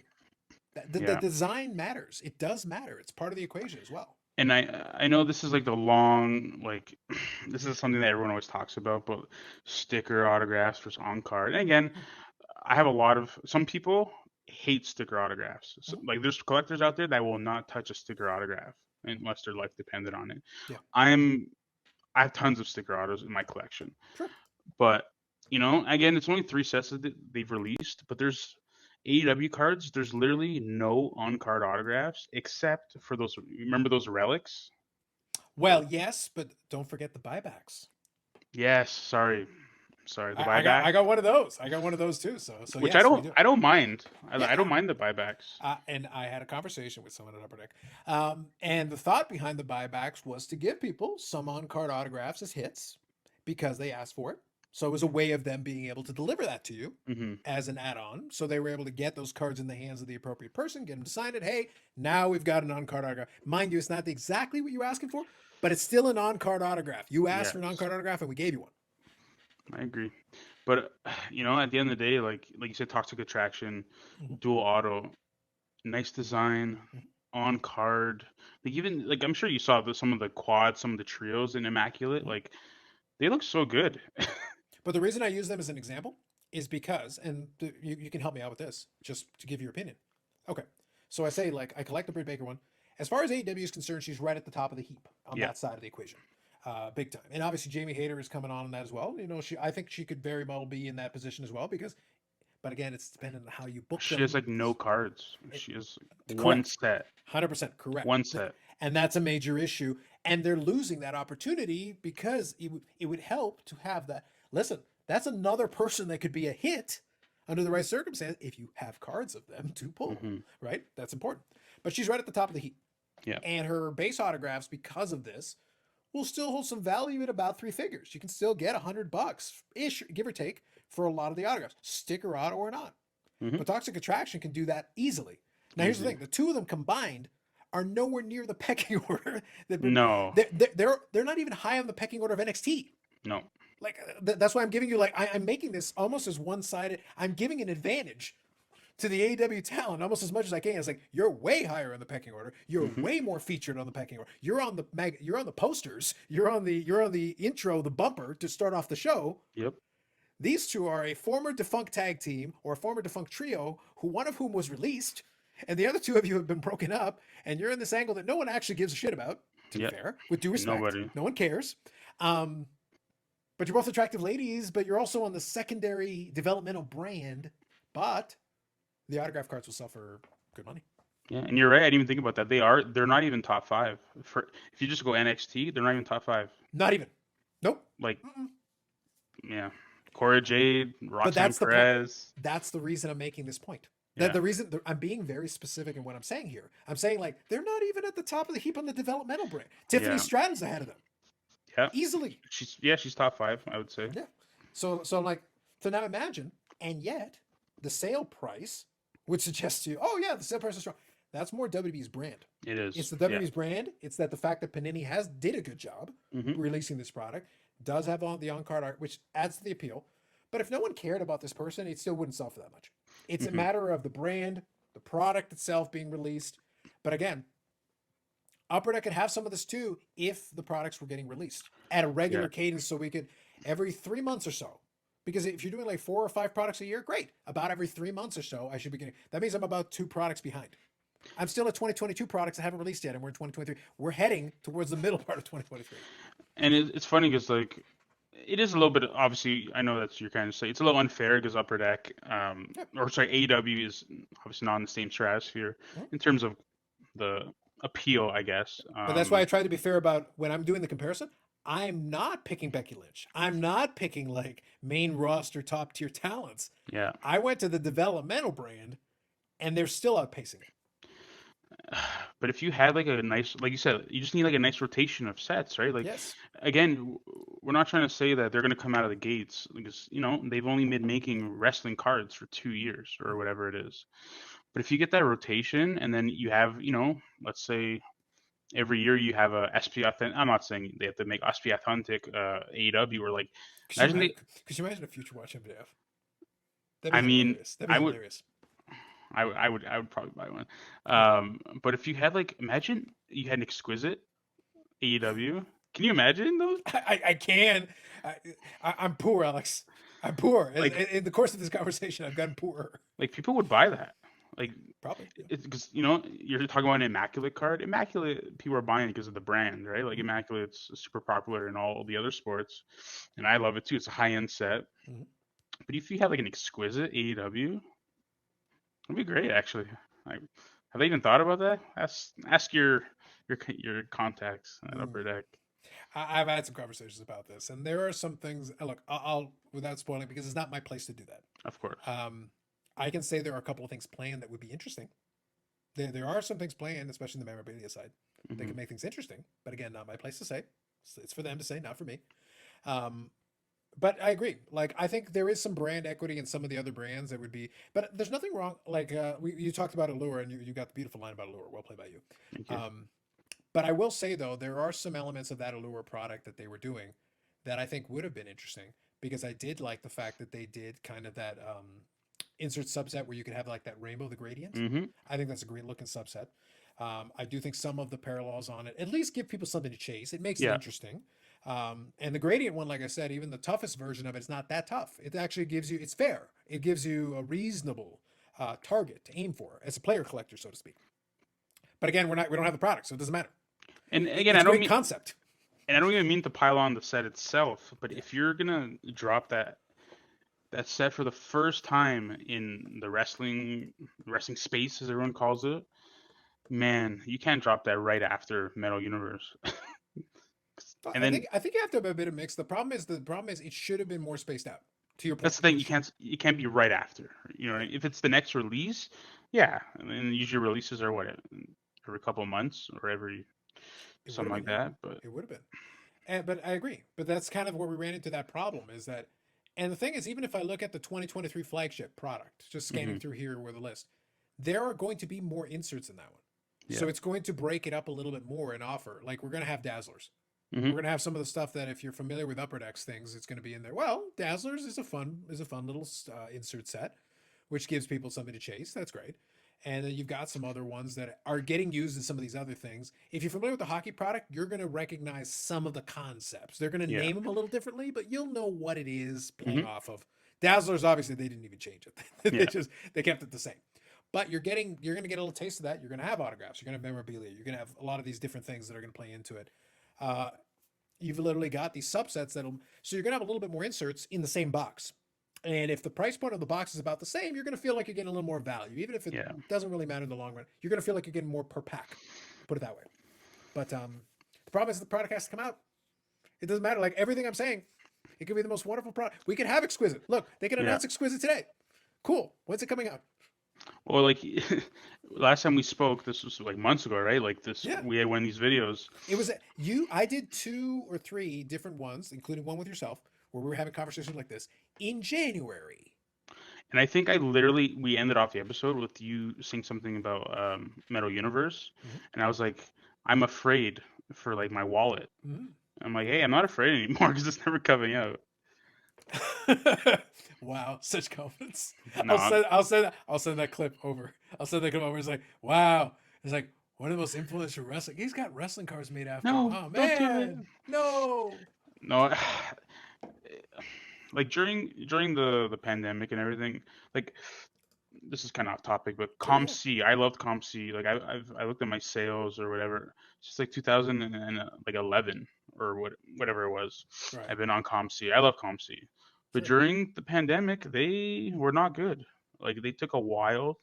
I'm sure you remember. They took a I made while. videos on it. I know. They took a while to get back on track, They right? did. They did. And now they're back on track. Mhm. And I get it. Upper Deck has this similar issues, different issues, but similar. And I'll make excuses for these companies. Like I've been buying Upper Deck products for years, right? But man, at some point, like you just have to get the product out there. Yeah. No, I'd agree with you. I almost I, like I'm trying to will it. Like please, like I have. As a hockey collector, I have like decent goodwill with Upper Deck. I know like they're not perfect and there's a lot of stuff you can go into, but like I like a lot of the products. So I well, just want like wrestling collectors to like not hate Upper Deck. in fairness, right now, I think for the hockey side of things, there's a little bit of that too, just Oh yeah, because here's the thing. as You of talk, late, yeah, yeah, but it's been now a couple of years now. yeah, But you talk about SP Authentic. The SP Authentic that came out was 21, 22. yeah, You know, technically 22, 23 is supposed to also come out this year. yep, So let's say it does. We're getting 2 SP Authentic sets this year. Ooh, yeah. that's kind of. And like we said, people will buy it. Like Sure. a lot of people will, but 2 different rookie classes, so yeah, I can understand. But like, yeah, that's kind of a tough one. Look, I'll tell you, in the spirit of mockery, I love this. So, like I said, while we've been chatting, I've had Cardboard Connection up, and I've been scanning through just to get myself fresh because it's been so long that I forgot the order of things or which things there were. I needed to refresh myself so I could remember. Do you know what the estimated release date is on 2023 flagship? uh, Here's the again, of course. Just assume this is not going to happen. But I'm saying, what is the estimated release date that Cardboard Connections had on here? I'm gonna say like I don't even know. I'm sure on there it probably says like June. Close. They've got here July 12th, July. 2023. July 12th, 2023. Listen, when I publish this, listen to me, people of Upper Deck. I swear, it would be the most hilarious thing in the world if you could manage to release it. That is literally my birthday. Really? I dare you. I move heaven and earth. I demand this release on my birthday. Demand. I wonder if the EPAC for 2022 will come out before Oh, 2023 comes. look. I don't care what this says. I might as well have said July 12th, 2024. I know it. Like, look, no chance. No. Again, we still need metal and allure Yeah. before this one. And in theory. EPAC. And EPAC Any, of 2022. yeah. So add that on. Tack that on. But it's Yeah. like, dude, no. Like, but that's what's frustrating. Like, and maybe to put this in a different context as well as we're chatting. We're speaking on this with passion from frustration. Because we want to buy it. Like I know this is not a joke. I have a standing kind of verbal pre-order with a friend who owns a shop who can get me these boxes, who I basically gave him that verbal pre-order 150 years ago when this product was first announced. Yeah. The good news is I may never have to pay because at the rate we're going, we're not getting the box. Yeah. But like he knows that if this product was ever to be released, I've asked him to hold 2 boxes for me of each. So I am fully prepared to. I would love nothing more than to open a couple boxes and make a video and share it on the channel. And hell, we'll do it live. Alex, we'll do it live. Perfect. But I would love nothing more than I would love to do this. Mm-hmm. But I need the product to exist. Like I can't do anything if it's not here. I was so pumped to get like my powerhouse hobs, like PMGs or whatever, and I'm just waiting. Yeah. Just Now, waiting. here's a question, kind of leading into kind of the overall conversation we've been having. Obviously, there is going to be some interest, but given the amount of cold water that all of this has had, and let's use Powerhouse Hobbs as an example. Yeah. He had his thing recently, like on AEW television, where he had his run, got the TNT championship For like a couple and then weeks. but this is my point that I'm making.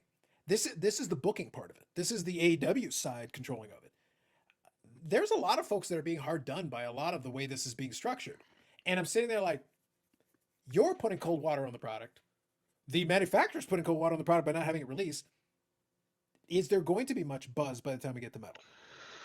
I think for the big names, but like who are even the big names? Like MJF. It depends who's in the product, right? Like if CM Punk's in it. Well, so let me. I want to. So I want to come back to that thought for a moment because Okay. obviously there's the rumor mill, right? So Yeah. we'll come back to that thought in a Okay. second. But Okay. just in general terms, where do you think the buzz level? Like, just take the gauge based on what we know today. Based on Okay. what we know for sure today. If we actually get a legit, because the thing here that I'm watching for is the day that we get a checklist. The day Yeah. that we get a real checklist, then it's real. Because Upper Deck's pretty good about this. When they Yeah. release a real checklist, that means it's imminent. That means Yeah. we're within range. We can actually see the light at the end of the tunnel. So let's say we wake up in a couple of weeks here and we actually get a checklist. All Okay. right, before the end of May, we're gonna get metal. All right, let's say before the end of May. How much buzz do we really get though? Because like we've cooled off a lot of this. I'll say this exact like millisecond in time. There's no buzz for Metal Universe. Like like 1 or 2 out of 10. Yeah. I think once a checklist comes out and there are cards that people can like circle, or people do it on their computer. I guess you're not gonna circle, but people circle on their checklist like, hey, here's an MJF PMG green or something, or again like some names, right? Mhm. I think there will be a little bit of buzz, but not compared to like maybe 6 months ago. The buzz will probably be like a 5 or 6 out of 10. But now that you have like, and again, it's not fair because they're not the same company. But if you have all these nice immaculate cards, you have all these nice now 2 years of Prism cards Mhm. to chase, We'll probably have select at some point here. and you'll have select within like the next 2 months, right? The attention is just too spread out, I feel like.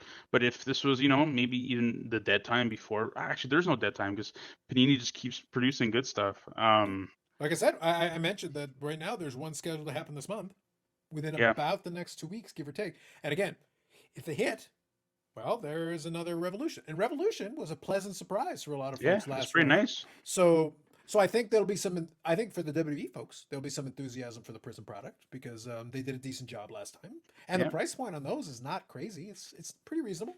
Yeah, like if it comes out this month, let's say Metal Universe, Mhm. then you're competing with all the it's still kind of fresh, the Prism stuff, like Prism Golds and stuff that people are chasing. And then if Revolution comes out and there's all the Galactics and stuff people like they collect, Mhm. yeah, people will still buy like the PMGs of the big names and other subsets and stuff like that. But I don't see the prog being as high as it would have been even 6 months ago, Mhm. or obviously even before that. Mhm. Because even with the hockey release, right? Like that first metal one that came out 2021, I guess, Yeah. or 2021, Mhm. like people were going crazy for that, right? Like, the first PMG Golds 101. But then I don't know about you, but I feel like the second year is kind of like, oh, these are nice. And some cards still go for like a good amount, but like the buzz isn't as high as before. And then every year, Upper Deck's gonna keep releasing metal, so I think the buzz it'll go down a little bit, obviously. But yeah, it's I would say like if we got the release in like let's say mid May, Mhm. late May, I would put it at like a 5 or 6 out of 10. I don't know, like what do you think? If you have to like out of 10, what would you say? I like a 3 or 4. 3 or 4, even less, I eh? really because the problem is, so the reason why I say so, now let me add another wrinkle. So Sure. I wanted to start off with that, and the reason I say a 3 or 4 is because wrinkle I'll add into it is I mentioned the Powerhouse Hobbs thing. You even take some of the better names. Darby Allin is involved in a program, yes, for the world title, but he's kind of been hanging around. Sammy Guevara, they're trying to involve him in that. Yeah. Jungle Boy, they're trying to involve him in that. But even MJF himself, Even just the MJF. just the fact that he's not in a real feud, so to Mm-hmm. speak, it hurts. Now, here's the twist, and this is more. I don't want to get too far into these weeds because this is a separate 3 hour conversation. Yeah. So, but let's keep it within this context. Um, let's say the rumors are true, and we get CM Punk returns, and he gets his own show basically with talents who are willing to work with him. That means he'll be back on the show, which will help. Mm-hmm. It means he'll draw some more eyeballs back into the space, which is great, and it allows other people to operate within the space. It doesn't change the fact that Tony Khan is the one who comes up with a lot of these ideas. It doesn't change the fact that Tony Khan doesn't seem to have a notion of what to do with anyone at the moment. Yeah. Because it's like, you could do 100 things. And the problem is maybe it's spoiled for choice. Maybe you have too many options because you've got all these talents that can do all kinds of things. Like, okay, cool. Pick 2 people, give them a reason to feud, and then do that. Yeah. Um, give you a case example of a talent who probably should be on that list. If you were going to pick a top 5, uh, probably should be there. Jade Cargill. So Right. all things considered, she would be a perfect candidate who should be right at the top of the food chain. And technically, she is undefeated. She has never lost. I don't think Jade Cargill has ever been colder. Because in reality, what is it? She comes out, she does her thing, she wins. Next. Yeah. The problem is there's never anything that, and even when they try to do something, and I'm just giving an example. I don't want to get too far into the weeds, but I'm just giving a high level example. They get Taya Valkyrie to come in. Okay, she's a name. She's good. But you literally just had her come in and she got a title match on TV. And I'm like, well, she's not going to win that. Yeah. If you're going Right. to have somebody beat her, it's going to be on pay per view. Mm-hmm. And you would build towards a pay per view match. You would do it in such a way where if you're going to have someone beat her, again, my candidates originally, this is how long Alex has been. This whole thing's been going on. My original candidate, my short list to beat Jade Cargill was Jamie Hayter, Mm-hmm. Britt Baker, and I can explain the rationale behind that, or Chris Statlander. Yeah. Well, Chris Statlander's injured. If she Again. comes back, seriously, I would build her up to win that title. Yeah. The problem is then you leave Jade in a weird spot because she's not in contention for the main championship, Mm-hmm. and she's not really doing anything. She just kind of exists. She basically ignores everything that's happening It's around so her. And just kind of bizarre. does her own thing. She lives in a pocket universe where the Yeah. only thing that happens is what's directly in front of her. But that's Tony Khan's fault. You've got this person who you've built up as a star, but they literally exist inside of a pocket universe, and we can't. Nothing that happens around them affects anything. Yeah. It's so bizarre. It's like you can't equate it to this, but like Goldberg when he went undefeated, he was going through like the whole roster, and then obviously Yeah, eventually like made his way up. But yeah, Jade is she's what like 50-0 or 50 something yeah. but she hasn't even touched any of like the main girls. But there's Or also no end in sight because it's like you've also got no reason for her to ever. And this is one of my pet peeves of wrestling. If you're going to do something like this, the person on the screen should act like they care. And Hmm. what I mean by that is they should want something, whatever it is. Yeah. If you're the champion, you want to stay champion. But why do you want to stay champion? I should be able to figure out your motivation from your actions and the way you approach it. Okay, why does Jade want to be champion? Because then she's a featured player, then she gets to do all the promotional things, then she makes more money. Okay, cool. That's a rationale, that's a motivation. Makes sense. That's why she wants to win. But then she should want the big marquee matches. For her, it should be like not only competition. I want marquee matches. I want to be on the main event. So Hmm. give me whoever will get me in the main event because I should be in the main event as often as possible. And that should be exactly what she should be saying and asking for. But really, she doesn't give a shit one way or the other as long as she No, gets somebody and then she beats them and moves on. And it's like, but that's the point. If you don't care, then why would anybody else care? it's So true. so there's nothing wrong with what she's doing, but it also makes no sense in the It makes context of no why sense. even here? I don't know. There's so many, like you said earlier. There's so many people at Powerhouse Hobbs. Wardlow was so But that big. also affects the cards, Alex. Yes, it So does. so so if I can't figure out what again as a fan, if I can't figure out what the hell you're doing, Hmm. you're a star-ish. Okay, so when the set If comes out and we get the Jade Cargill PMG, is it going to go for 10% of what it would have a year ago? Yeah, it's true. It's the same thing with like you just said it with MJF. He's since he won the title, he's had what, two feuds?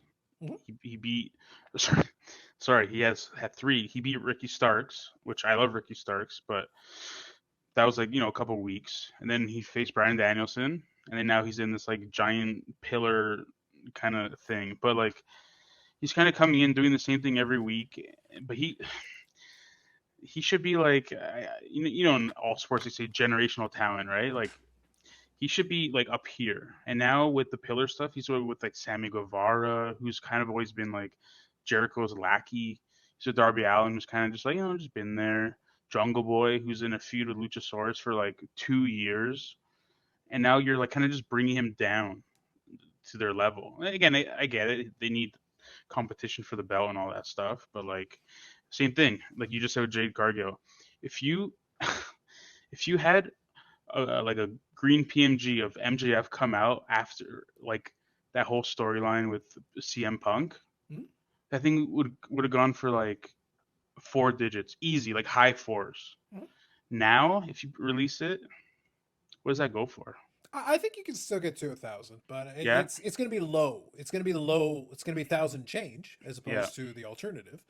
Um, but that's the point that I make. It affects everything else, right? Hmm. It's a downstream. All of this is a downstream impact.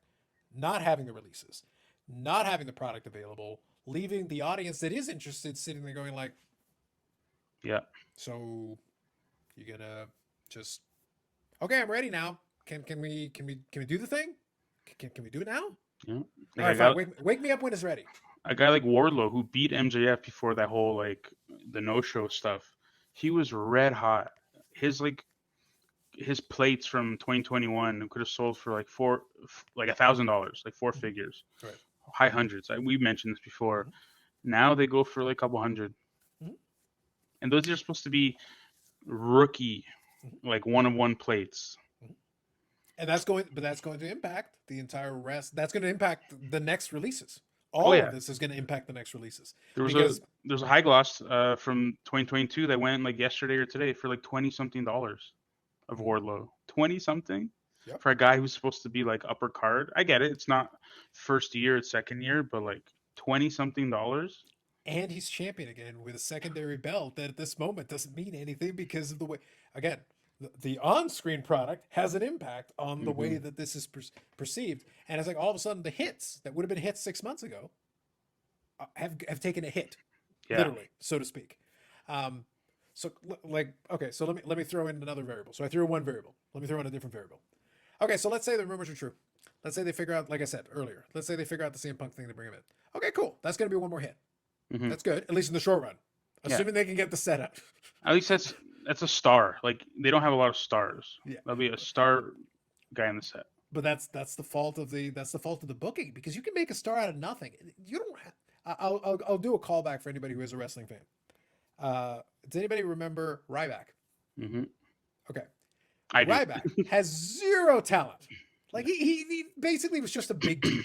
That's basically his thing. However, they figured out that all you had to do was have him come out there and crush some dudes Mm-hmm. and just do the same basic set of things.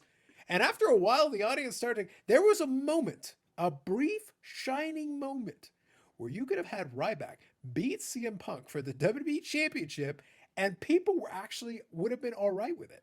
Yep. Now, would that have been sustainable? God no. Again, he actually was very untalented. However, that's how little it takes, Alex. It's Mm-hmm. just putting the right presentation behind the person and presenting it in a certain way. Everything we just talked about, all the issues that AW has with this, were all completely solvable. Every one of these problems are solvable if you just, all right, guys, just give me an explanation for why they're doing what they're doing. It needs to make sense. Yeah. Whatever it is they're doing, just make it make sense. Mm-hmm. And that will solve like 98% of your problems. And Yeah. you could use the exact same personnel you already have. You don't actually need CM Punk. And even CM Punk coming in isn't going to solve all your problems. It's a temporary bandage if you don't have a plan. Mm-hmm. It'll buy you a couple of weeks. It'll buy you a month or two. And then that's it. The effect will be negated. Because if you don't have an idea, you don't have a plan. Okay, cool. You got CM Punk. Now what? He's Yeah. just another dude. He'll be another dude in 2 months. It's like they just signed Jay White. He was supposed to be like a huge free agent signing. Again, they always have that, right? Like, oh, this is a big hot free agent signing. But he was like rumored to go to WWE and all that stuff. After what, 2 weeks he's been there? Mhm. Do you care about Jay White? And the thing is, it's not about just the guy. It's what do you do? That's what I'm saying. What do you want? He's He just has another to be- guy. Yeah, he's there. Why is he there? What does he Yeah. want to do? And he should be actively doing whatever it is it takes to get. If he's got an agenda, I need to know what his agenda is, and then he needs to act towards his agenda. Whatever it is, he Yeah. should be doing that. He wants to be Yeah. world champion. Cool. He should punch MJF in the face. Right? But he has nothing to do with the curfew. Doesn't matter. He wants to be champion. He should be punching him in the face. That's why AEW, like, again, I agree with you. You said you watch it because there's elements that you do enjoy. And I do. I enjoy watching AEW more than WWE at this moment. Which is mostly condemning WWE with fan base. And I'm not saying I like AEW more, but it's definitely easier to watch and there's is. more combustible elements because we've mentioned before WWE is just so hard to watch. It's just so polished, right? Like there's no grime, nothing. It's just so cookie cutter. But they always put on good like the WrestleMania was great. Like I don't know if you watched it, but Oh, I did. it was I'll say yes. Great is a bit strong. Good. entertaining. Sure. I'll give it that. Okay. Entertaining. There was a lot of fluff, but for the meat and potatoes was pretty good. Yes. Whereas, again, I guess AEW when they have their pay-per-views, they are good as well. The irony is that the pay-per-views, if I just take the pay-per-view as a standalone thing, I think AEW is much stronger, show by show, pay-per-view by pay-per-view. I think Yeah. they do a much, but the problem is, where is the same amount of care, the same amount of effort Yeah, on the show leading into it? Because it feels like sometimes it's just randomly circling around. And they did the same thing with the AEW, the All Access show. Mhm. I've watched some of it. It's fine, but the stuff that happened so long ago that it's like the inside baseball stuff you're trying to give me. It's like, yeah, I know that. yeah, Or you're trying to present this in like this weird way, and it's like, look, I'll put it this way: Britt Baker's one of the featured players in it, and I'm as big a Britt Baker fan as you're gonna get.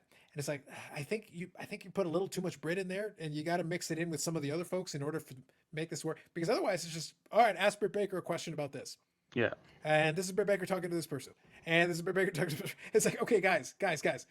There's only so much you can do with this. Like, there's only so many variations of the same conversation you can have. Find something else to show Yeah. on the show. Otherwise, it's not. How can this be that interesting? Like, and they're trying to do stuff with Sammy Guevara and with Ty Conti. And here's the thing: God bless Ty Conti, but every time she talks on that show, the thing is, I already know none of that's going to happen. Yeah. She's saying like, "Oh, this will get me, more matches." Like, no, you're not getting more matches. this happened months ago. You did not get more matches. It didn't matter what you did. Didn't happen. The Sorry. thing is, and no offense to them, but like nobody cares about them. Like, This show though, the idea of the show, and this goes back to a Tony Khan thing. mhm. A show like this allows you the opportunity to give people a Yeah. reason to care about them, but you must structure it in that way. Yes. Your entire objective needs to be, I want people to care about Sammy Guevara more. Okay, Mhm. cool. So then we need to learn enough about Sammy Guevara in the right way, so that we care about him more. Good. Do the same with Ty Conti. That's a perfect opportunity to do that, but you have to go in with that idea. That needs to be your number one objective. It'd be Mhm. like, pick some talents, I want to feature them. I want to make you understand why you should care about them. Yeah. Yeah, I haven't watched it yet, but we'll see. It's meh. Yeah, And, yeah. and that's the problem is that the potential was there, but they missed it. And it's like I'm not surprised. Tony only wants to reveal a certain amount, and sometimes he reveals stuff that's like, well, this revealing this doesn't really do anything for anybody. It doesn't really matter. It's like, all right, cool, you revealed it. Like I'll put it this way: one of the feature storylines is Adam Cole's comeback story. Adam Cole's literally on TV wrestling. Yeah, it happened like a month ago, 2 It's months like ago. the drama's over, guys. Like we already know what happened. Yeah. So it's like it's out of sequence. It doesn't work. Look, Just like the Upper Deck releases out of sequence. it's too late. Like it's too Yeah. late. It's already been done. Look, WWE for its faults, and it's got a lot of them. Like A what lot. was Total Divas? Total Divas was absolute reality TV garbage, Mhm. but the Bella Twins got a lot out of it. So They it did. can be done. And they even got a spin-off show. That's how Yeah. much they got out of it. So Miz and Mrs. Mhm. It can be done. And Miz is not a high-end talent at this point. He's literally he's there to get punched by Snoop Dogg. That's what he's there to do. But what does that tell you? That he can have a standalone show. Yep. So it can be done. You can, but you have to understand exactly what you're trying to do and then present it that way. And then the rest of it plays into it. Yeah. So no doubt. All right. So let's kind of wind her down. It's been a fun conversation. We went into a lot of tangents on this one. Yeah. I'm trying to think of like, how do I describe this one? It's going to be like, okay, so, a little bit about the expo, a little bit about this, and a bunch of wrestling crap. A lot of it. A lot of I can talk wrestling, and maybe not even wrestling, just wrestling cards. I can talk all day. Yeah, no, for sure. But I did want to make sure we incorporated a little bit of it. The reason why I wanted to make sure we talked about a lot of the stuff, the way it's being presented, is it does affect the cards. Yeah. And if we talk about the piece where we talked about the Rock thing, just because that Rock card sold, that's why it's so character dependent. So when we talked about that Rock 1-1, Mhm. and I said that it doesn't necessarily translate to other cards. The reason is It does because, not. well, the Rock is his own entity. The Rock, what happens with the Rock, doesn't necessarily affect John Cena. What happens with John Cena doesn't necessarily affect Triple H or Randy Orton or Bianca Belair or Yeah. whatever. Becky Lynch. Becky Lynch is high because there are certain specific wrestling card collectors who will pay top dollars for Becky Lynch. That's the reason why. Yep. That's it. Yeah. If that was not true, then her price would be 10% of what it is. You take away even one of those collectors, 'cause again, we don't have to name names, but Gelman obviously is the most Yeah. famous Becky Well, collector. I'm trying to remember. I know for a fact that in the video, I used the example of a couple of the folks. I used the example of the gentleman who has the bounties. Yeah, And like, W Prism collector, I think is. that's right. And but it's valid. Like it's on Instagram. To me, that's public domain. Like it's Yeah. right there. It's presented. But this is important because that is how the price point is established. Because if we've got these folks that are willing to pay like top dollar, legit top dollar, that establishes the market. Yeah. But it doesn't apply to everybody. So real quick, I'll show the post. This one right here. Look at this. 2020 Topps Strong Chrome Becky Lynch Superfractor. The offer is 15 grand. That's the standing offer. Is that card worth 15 grand? Well, it is now. Man, yeah. Look at these dollar amounts. It's got to be like top 3 of like any wrestler in those sets. Yeah. But here's the thing, Alex. So real quick, this is a good topic to kind of wind us down on. So this is a perfect example of how thin this market is. Hmm. One person can literally reset the entire concept of this market. Yeah. Gelman is willing to pay decent money. Like I've never talked to the guy. I don't know him personally. I've never talked to the guy, but I follow his social media, whatever. I have good confidence that he's willing to pay decent money for Becky Lynch cards. Yeah. Obviously, he tries to. 100%. But this right here is the top of the food chain. This is the big whale. This Yeah. right here, because these are in writing. These are 5-figure offers on the top end of this.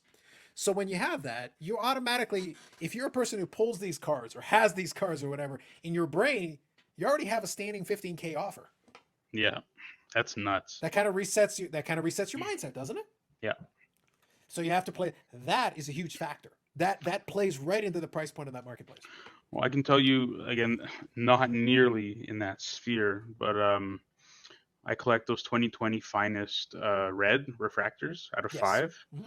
5. First year of WWE finest. And there was a collector who had 2 of the Becky Lynch reds. And I think I mentioned this maybe in the last video or maybe in a conversation with you. Yeah. And, a common wrestler sells for the top end guy, it's probably a couple $100. Mhm. I think I don't know exactly what it sold for, but I know the value range or what people were trying to transact it for was like in the $400 range, Mhm. which in comparison is more than like any other guy that I've bought. Mhm. And aside from like The Rock, Mhm. is the highest it would be. Like it's second highest, I think, of anyone in the set. So again, I don't have to. We can see by those numbers that Mhm. that'll be kind of the same range for all these other sets. Like the super, who would be higher for that super fractor, That's the thing. unless right. So unless it's like The Rock or Roman Reigns or someone. Mhm. But I know from like personal experience that Becky, if I had bought it for $400 or something, that's literally second highest, like over Stone Cold, over Undertaker, over whoever, right? Aside from over Roman Reigns, like, and if these people didn't exist or like to this degree, Becky is probably $100, $200 card, Mhm. not double, triple. And that's the question, though, because it goes back to what we said earlier. In this case, this is an Instagram post where flat out you're being told. Now, this is from March, so maybe the price points have changed, maybe whatever. Well, we don't know. Maybe they've gone up. I all I did was grab his pinned post on his Instagram. All I did Yeah. was pull it right off of his Instagram. Full value. Hey, regardless though. Okay, so let's take that 2020 Top Score Becky Lynch Superfactor. Cool, $15,000 offer. If you had never posted that and that had gone up on eBay, and let's say he's willing to pay $15,000, but the next highest person is willing to pay $2,100. Yeah. I'm just making up numbers. Like I'm literally throwing numbers into the air. It's Then it would have probably a sold. fair It number. would have sold for $2,100 plus one increment, Yeah. not 15,000, and that's a completely different marketplace. Hmm. But if the Becky Lynch, if somebody goes in, I accept your terms. Now it's sold for $15,000 in a private deal. Yeah. So is it worth? So if that is worth 15,000, what's the red worth? We're playing the rock game again. Yeah. We're playing a different character, but we're playing the rock game again. Okay, Yeah. if that's 15,000, if that's 15,000, again, at least one person is willing to offer it. If nothing else, we have one person. Um, what's the out of five worth? Whatever that person wants, that specific person. That's it. That's why I say like I give up trying to even guess this market. There's too many moving dynamics and not enough volume, not enough collectors in the volume to equalize and Hmm. space it out and give us enough data points to even try to plot this thing. Well, I We're all think guessing. that like that list, like you're saying, in comparison to that list, what would the five be? But I think the five wouldn't even be like the red out of five wouldn't even be on that list because that specific collector, he knows, hey, I can. There's five of them, right? I'll get one. I think this guy just wants to ensure that these, because if you can pull up the list again, are those all one of ones? I think they are. I think it needs the other four, is what you're trying to say. It needs the other Yeah, four. see, it's funny because he's the one who ended up acquiring that card. Um, and it's like Yeah, I'll pull up the list here just while we're talking. I think he just wants to secure the one of one. Like I don't think is there anything. Oh, I So guess there's a you do couple have a there. couple. So you do have Yeah, the there's a National couple. Treasures Gold. You've got the Acetate, the Asia exclusive. So there are some tougher pieces, but a lot of super factors, a lot of one of ones for sure. Yeah, A lot of like them on this and list. even those like those bottom three in comparison, that's peanuts, right? Those numbers. So yeah, you can tell like the other numbers. He just wants to secure those one of ones. Like he doesn't care. He just wants. Doesn't matter. Like that's a lot of money, 15 Yeah, but I'm G's. saying like, but even if $450, Yeah, $850, it's what we discussed earlier, where I said like, in all the time I've been collecting, I have one card that I've ever paid 1,000 US for. yeah. One. To me, it was worthwhile. Like Hmm. I was fine with it. I was happy with it. But and I have had cards that have moved over time because of market appreciation into the four-figure category. I don't have any five-figure cards, and I'm not out there looking for any. But the thing is that most collectors, and I think sometimes we forget. Well, we don't too much, but I think a lot of folks forget. Most collectors are never going to have $1,000 card Yeah. unless they happen to pull one in a pack or something weird Hmm. happens. Most of them are not out of. They're not paying $1,000 for any card. Doesn't matter what it is. Hmm. It's just not in I their agree. makeup. It's not in their mind state because they're not looking for that. They're like, that makes no sense. I could spend $1,000 on so many things. Um, a piece of cardboard is probably isn't my top choice. It's so funny because like we can. I feel like you said you've only spent $1,000 once on a card, but I'm Yes. sure you've bought like tons of cards in the hundreds, right? Sure. So it's funny how like I do it too. You can kind of justify like, oh, I can spend like this on 10 cards, Mm. but as soon as you make the one purchase like that's that big, you're like, ooh, I gotta think about this one, Well, right? so to your point, in the aggregate, Yes. absolutely. Yeah. Because what I'm doing is I'm taking 33 years of collecting. Yes. If I take 33 years of even if I want to space it out for the hell of this conversation. Okay, let's pretend I spend $1,000 a year on average, which by the way, that's a very That's low estimate. yeah. Don't lie to me. That no, I'm doing this to make a point. Yeah. Yeah. Even if I try to make this really generous, which is way low. Yeah. Okay, that's $33,000. That's a lot of money for most people. Yeah. That's a lot of money. Even if I spaced it over 33, well, the thing is, it's not $1,000 a year. No. Now, in the early days, it's relatively small amounts Mhm. because I'm a kid and I don't have a lot of money and whatever. But as the years go by and slowly I get a little bit more disposable income and those numbers start to creep up. And at one point I spend $1,000 on one card and then I'll spend $50 on these cards, $100 on these cards. And we keep at Look, at this expo, at the last expo, I spent just shy of $1,000 Mhm. on 3 days Yeah. at one show. And I also bought a card on eBay. So my $1,000 average is taking a bit of an upswing. Not looking And so hot. but that's normal. Like it happened. I'm sorry. That's the way it works out. If I'm more realistic over the course of decades, Mhm. it's probably in the mid 5 figures. I hazard to think it's closing 6 figures, and I'm like, It is it probably that is. much? It's six Oh, figures. oh 100%. no, oh, One and I'm sitting hundred like, percent. I'm like, oh no, oh no, and it's like that's deeply disturbing, Alex. That's Oh, deeply disturbing. if you break down the numbers, like, oh, Yeah, I was in the same boat where had only spent money on one $1,000 card yeah. up until like Now, and the again, pandemic. and I'm using that just to give everybody context, but that's over a 33-year Yes. career, so to Yes. speak. Like, so it doesn't feel so bad if I spread it over time. But let's be honest, it's really backloaded. Let's be honest, it's really Yes. backloaded the last 5, 6, 7 years. Really backloaded. It's because you have real money, right? Like Yeah. that's the thing. And also some cards that became bigger, sold them, purchased other items. We're talking about amount spent. We're not just talking about like you never sold Yeah. a card in your life. But it doesn't matter. The point is, however you want to present that, that's still a very large investment in money over over a period of time. It's like, well, guess what? There's a lot of stuff you can do with that much money over time. Yeah.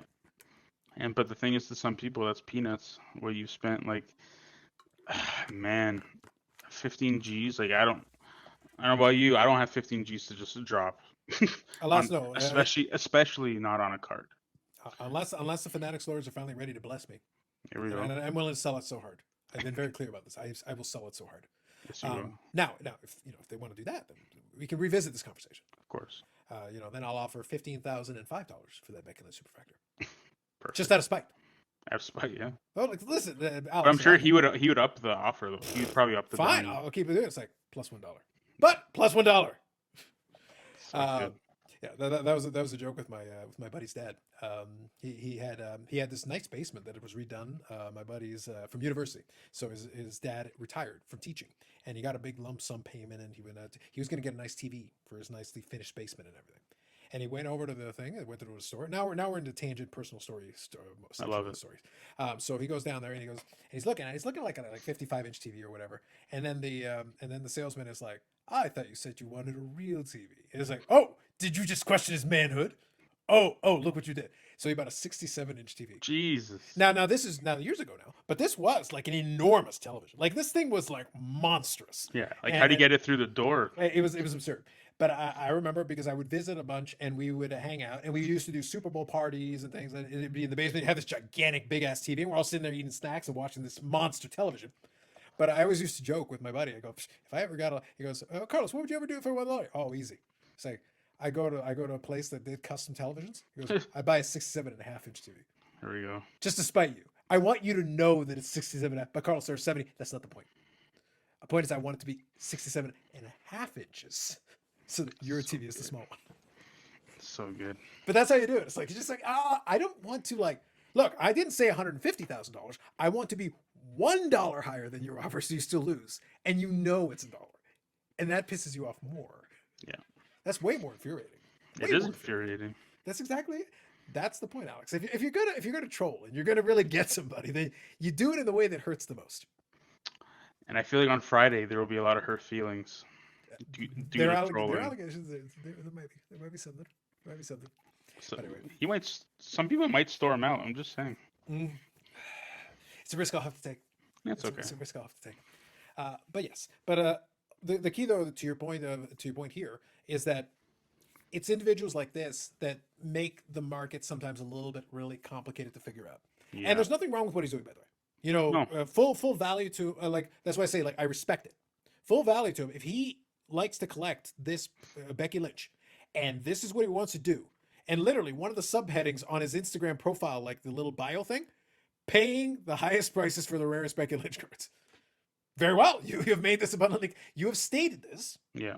That doesn't mean he gets all of them, but it certainly means he's a player in a lot of cases. It's the same thing with the Rock thing. Like again, Gelman was saying there's multiple people, but I might not agree with these prices. Like I'm not gonna pay them. I don't think like I'm not telling anyone what a card is worth. Like the market dictates that this is probably a little higher than than usual. But hey, if you have the money and I don't, it's your card, right? Like who am I to say like, hey, you're spending your money? Like some people would probably look at some cards that I buy at like a very smaller scale and be like, man, like I can't believe you paid this much for this. And I'm like, but I wanted it and I was the highest bidder, right? Like at the end of the day, if you got the means and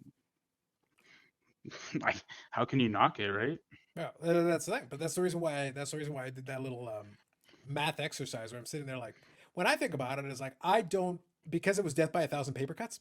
I never thought about it, and then you just kind of like as an intellectual exercise, kind of think about how much have I actually spent on cards, and I'm like, oh, It's a scary oh, amount. oh, that's depressing. That's just very sad. Like what I was just touching on, like I would say pre-pandemic ish. I had probably the same thing. I only spent four figures on one card, and Mhm. an Andrea Bargnani rookie ultimate logo man, like 1 of 1, like years ago. And then I think of now how many cards I've spent like that amount of money on. Again, nothing crazy, not like I spent like 20, 30 on 20, 30 cards, but like a couple here and there. I don't have the money for that now, like this Yeah, exact second, yeah. but you have some Well, loose. the problem is, Alex, that I'm a lot less like $100,000 cards and more like $1,100 cards. Yeah. And I was like, oh, we still end up Yeah. in the same place. Oh, this is really bad. Yeah, that's why like at the very, very, very top of this show, you asked like kind of what my strategy is nowadays, Yeah, and that's why I'm trying to be like very specific in what I'm getting because within my like many millions of collections, of course. because even like you said, the $100 cards, even those 30, $40 cards US that turns into 70, 80, Mm-hmm. you buy like 10 of those and man, they add up. Well, those are the one. Those are the killer. Those, That's the reason why. That's the reason why I say like that might not be far off. Like I don't know how many $100 cards I bought. yeah, It's a lot over the years. yeah, Over the years, and that does add up. That adds up real fast. it adds up real fast, and it's kind of scary when you think about it. And then again, with me and you, we live in Canada. If you get stuff shipped to a mailbox, then you got to pay for the shipping there. Then you got to pay the fees, and then you Oh, got to don't pay. mention that, Alex. No, no, no, no, no, no. The extra, the extra. Look, the shipping and the duty You don't even payments factor. and all. No, Alex. If I added in the shipping and the duty, that's millions. Yeah, It's like I need to win the lotto to break even. yeah, It's no good. It's no bueno. yeah. It's tough.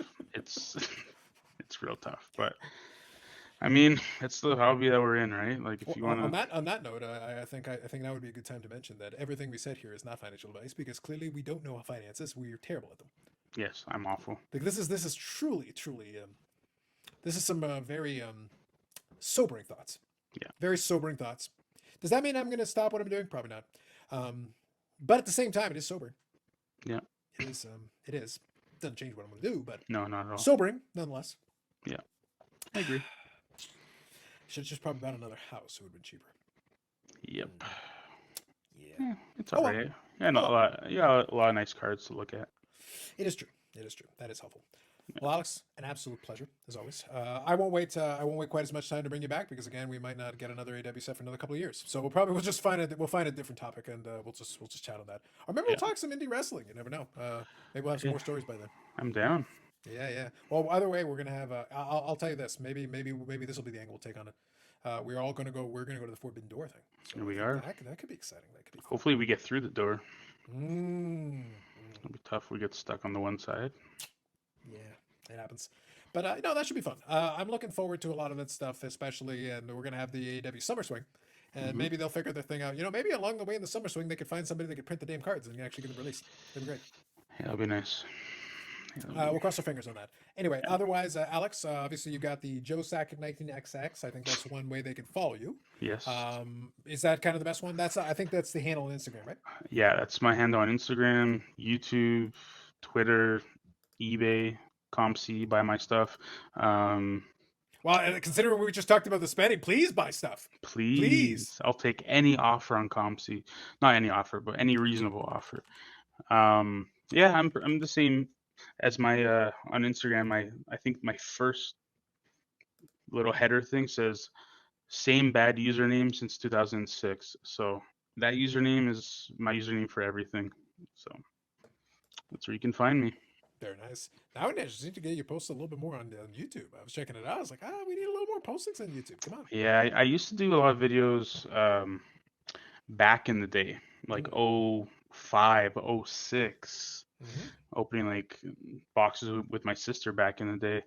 And then I just kind of lost interest over the years, like Mm. years after that, and I deleted all my videos in like 2010. Mm.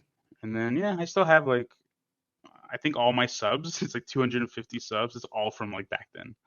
Nice. So I posted a couple of videos here and there, like box breaks, but I don't do a whole lot. But maybe I'll get motivated or something. Yeah, yeah. There's a bunch of weirdos that do the YouTube videos thing. Yeah, Very strange folks. too many weirdos. It really is. It's very scary. Yeah. Look, we might look if worse comes to worse. And this may be an angle. I'm gonna have to pitch this angle later. If the wrestling trading card guys can't figure out what the AW is, I might just have to go on there and just talk about the cards. Now, mind you, there aren't many cards to talk about. I'm looking at people Yeah. who I may direct this to. Staring right into their souls. It'd be nice to actually have cards to talk about. Just throwing it out there. Hey, I want to buy them. Make them, please. Yes, we need to spend more money on cards based on the conversation. Actually, don't make them. Don't make them. They might be doing us a favor. Yeah. They might be helping us out and we didn't even know. Fair enough. I mean, they are 100%. They are. That's very true. Anyway, a pleasure chatting with you as always. We'll bring Alex back to have a little bit of chat, and I'll reach out to some of the other folks as well. Since it's been the beginning of the year was when I had a couple of these different collector conversations, and I do want to kind of bring that back because they're fun. They are enjoyable, and we're not going to wait for occasions right now because right now we're not getting a lot of occasions. We're just kind of on Nope. cruise control on a lot of the stuff hobby wise. So that's okay though. We'll definitely have some chats because we'll want to have some fun during the summer as we lead into, and I'm looking forward to the Fall Expo. I think that's going to be a Yeah. lot of fun. That'll be enjoyable. Can't wait. And maybe we'll do some national coverage. I know some people have been going there. I gotta be honest. I'm letting you guys know. I'll repeat it later on Friday. Not looking so good about the national thing. We'll see. We'll see. Speaking of spending too much money. Come on. I don't. That's a very Come expensive. It's a very on. expensive vacation. It is. Very expensive vacation. We're gonna need a lot more revenue raising. If Fanatics Overlords want to pay for this one, like I'm cool. I'm down. Let's go. Otherwise, we might have to hold off on that one. But anyway. So yes, so you can check out Alex at those ones. I'll include some links in the description, so you can check out some of that. And now, as a elite, high level wrestling contributor and influencer Yeah, right there. who has his own card. Right there. Number 40 in the set. Oh, okay, I was about to say the individual numbered. Okay, so it's not card number 40 in the set of the. In the set, yeah. I got you. All right. It's a nice all right. back, a little. Yeah, it's nice. So what does the write up say? Oh, I can read it. Let's Yeah, see. what I'm just, I don't have the card in front of me, so what does the write up say? Okay, so I'll read it, but it just says the top has like the They have a wrestler Toronto- Stone Cold. All right, Well, they asked me that as a kid. He was my favorite, all right. but I wouldn't say like he's my alt. I don't know because as a kid he was. And most prized possession is like my WCW autograph set, and then I'll read. Alex has been collecting cards since the late 90s, which is true, but only got into wrestling cards a decade later. He may not be as active on social media as others because there's still a lot of active people. Mm. I hide in the shadows a little bit. All right. Let's see. But he is also he's always looking to add cards that you don't see pop up every day. I like my rare cards. Mm.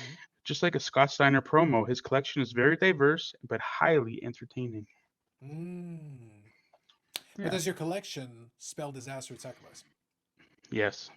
Mm. And I don't know how many people can get this reference, but my collection shows no simpy. Wow. Wow. See, those are two deep cuts. Yeah. So we'll leave y'all on those. Yeah. The two Scott Snyder deep cuts. Appreciate it. I got no simpy at all for you. Not so much. No, not so much. Yeah. Yeah. Well, maybe Samoa Joe will be able to tell us more about it. Yes. It is what it is. Thank you, Alex. I appreciate you. And we'll have you back at some point. And for those of you who hung around this long, God bless you. Yeah. I'm sorry. I'm very proud. There was a lot of divergences. So, kudos to you. Kudos to you for hanging in there. Otherwise, more videos coming up on the channel. Live streams on Friday at 8 p.m. Eastern time, including this Friday, where one member of the live stream may have some hurt feelings. And It's a roast. It's a roast on Friday. we're going to be very sympathetic. We're going to try to help our good friend. Our good friend. Maybe someone will have to give him cookies. That might be the only way he shows up. I've got some time.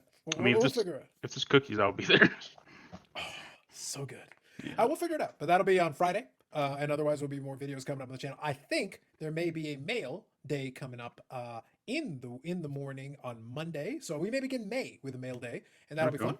And we're gonna have some cool stuff. It's gonna be a nice mixed bag. So I look forward to it because that'll be a little bit of fun as well. So more of that, and then some more collectors conversations coming up as I get a chance to reach out to some folks. So we'll have some fun on the channel. Otherwise, thanks very much for everybody. Like if you like the channel, subscribe if you could, much appreciated, and we'll catch you in the next one.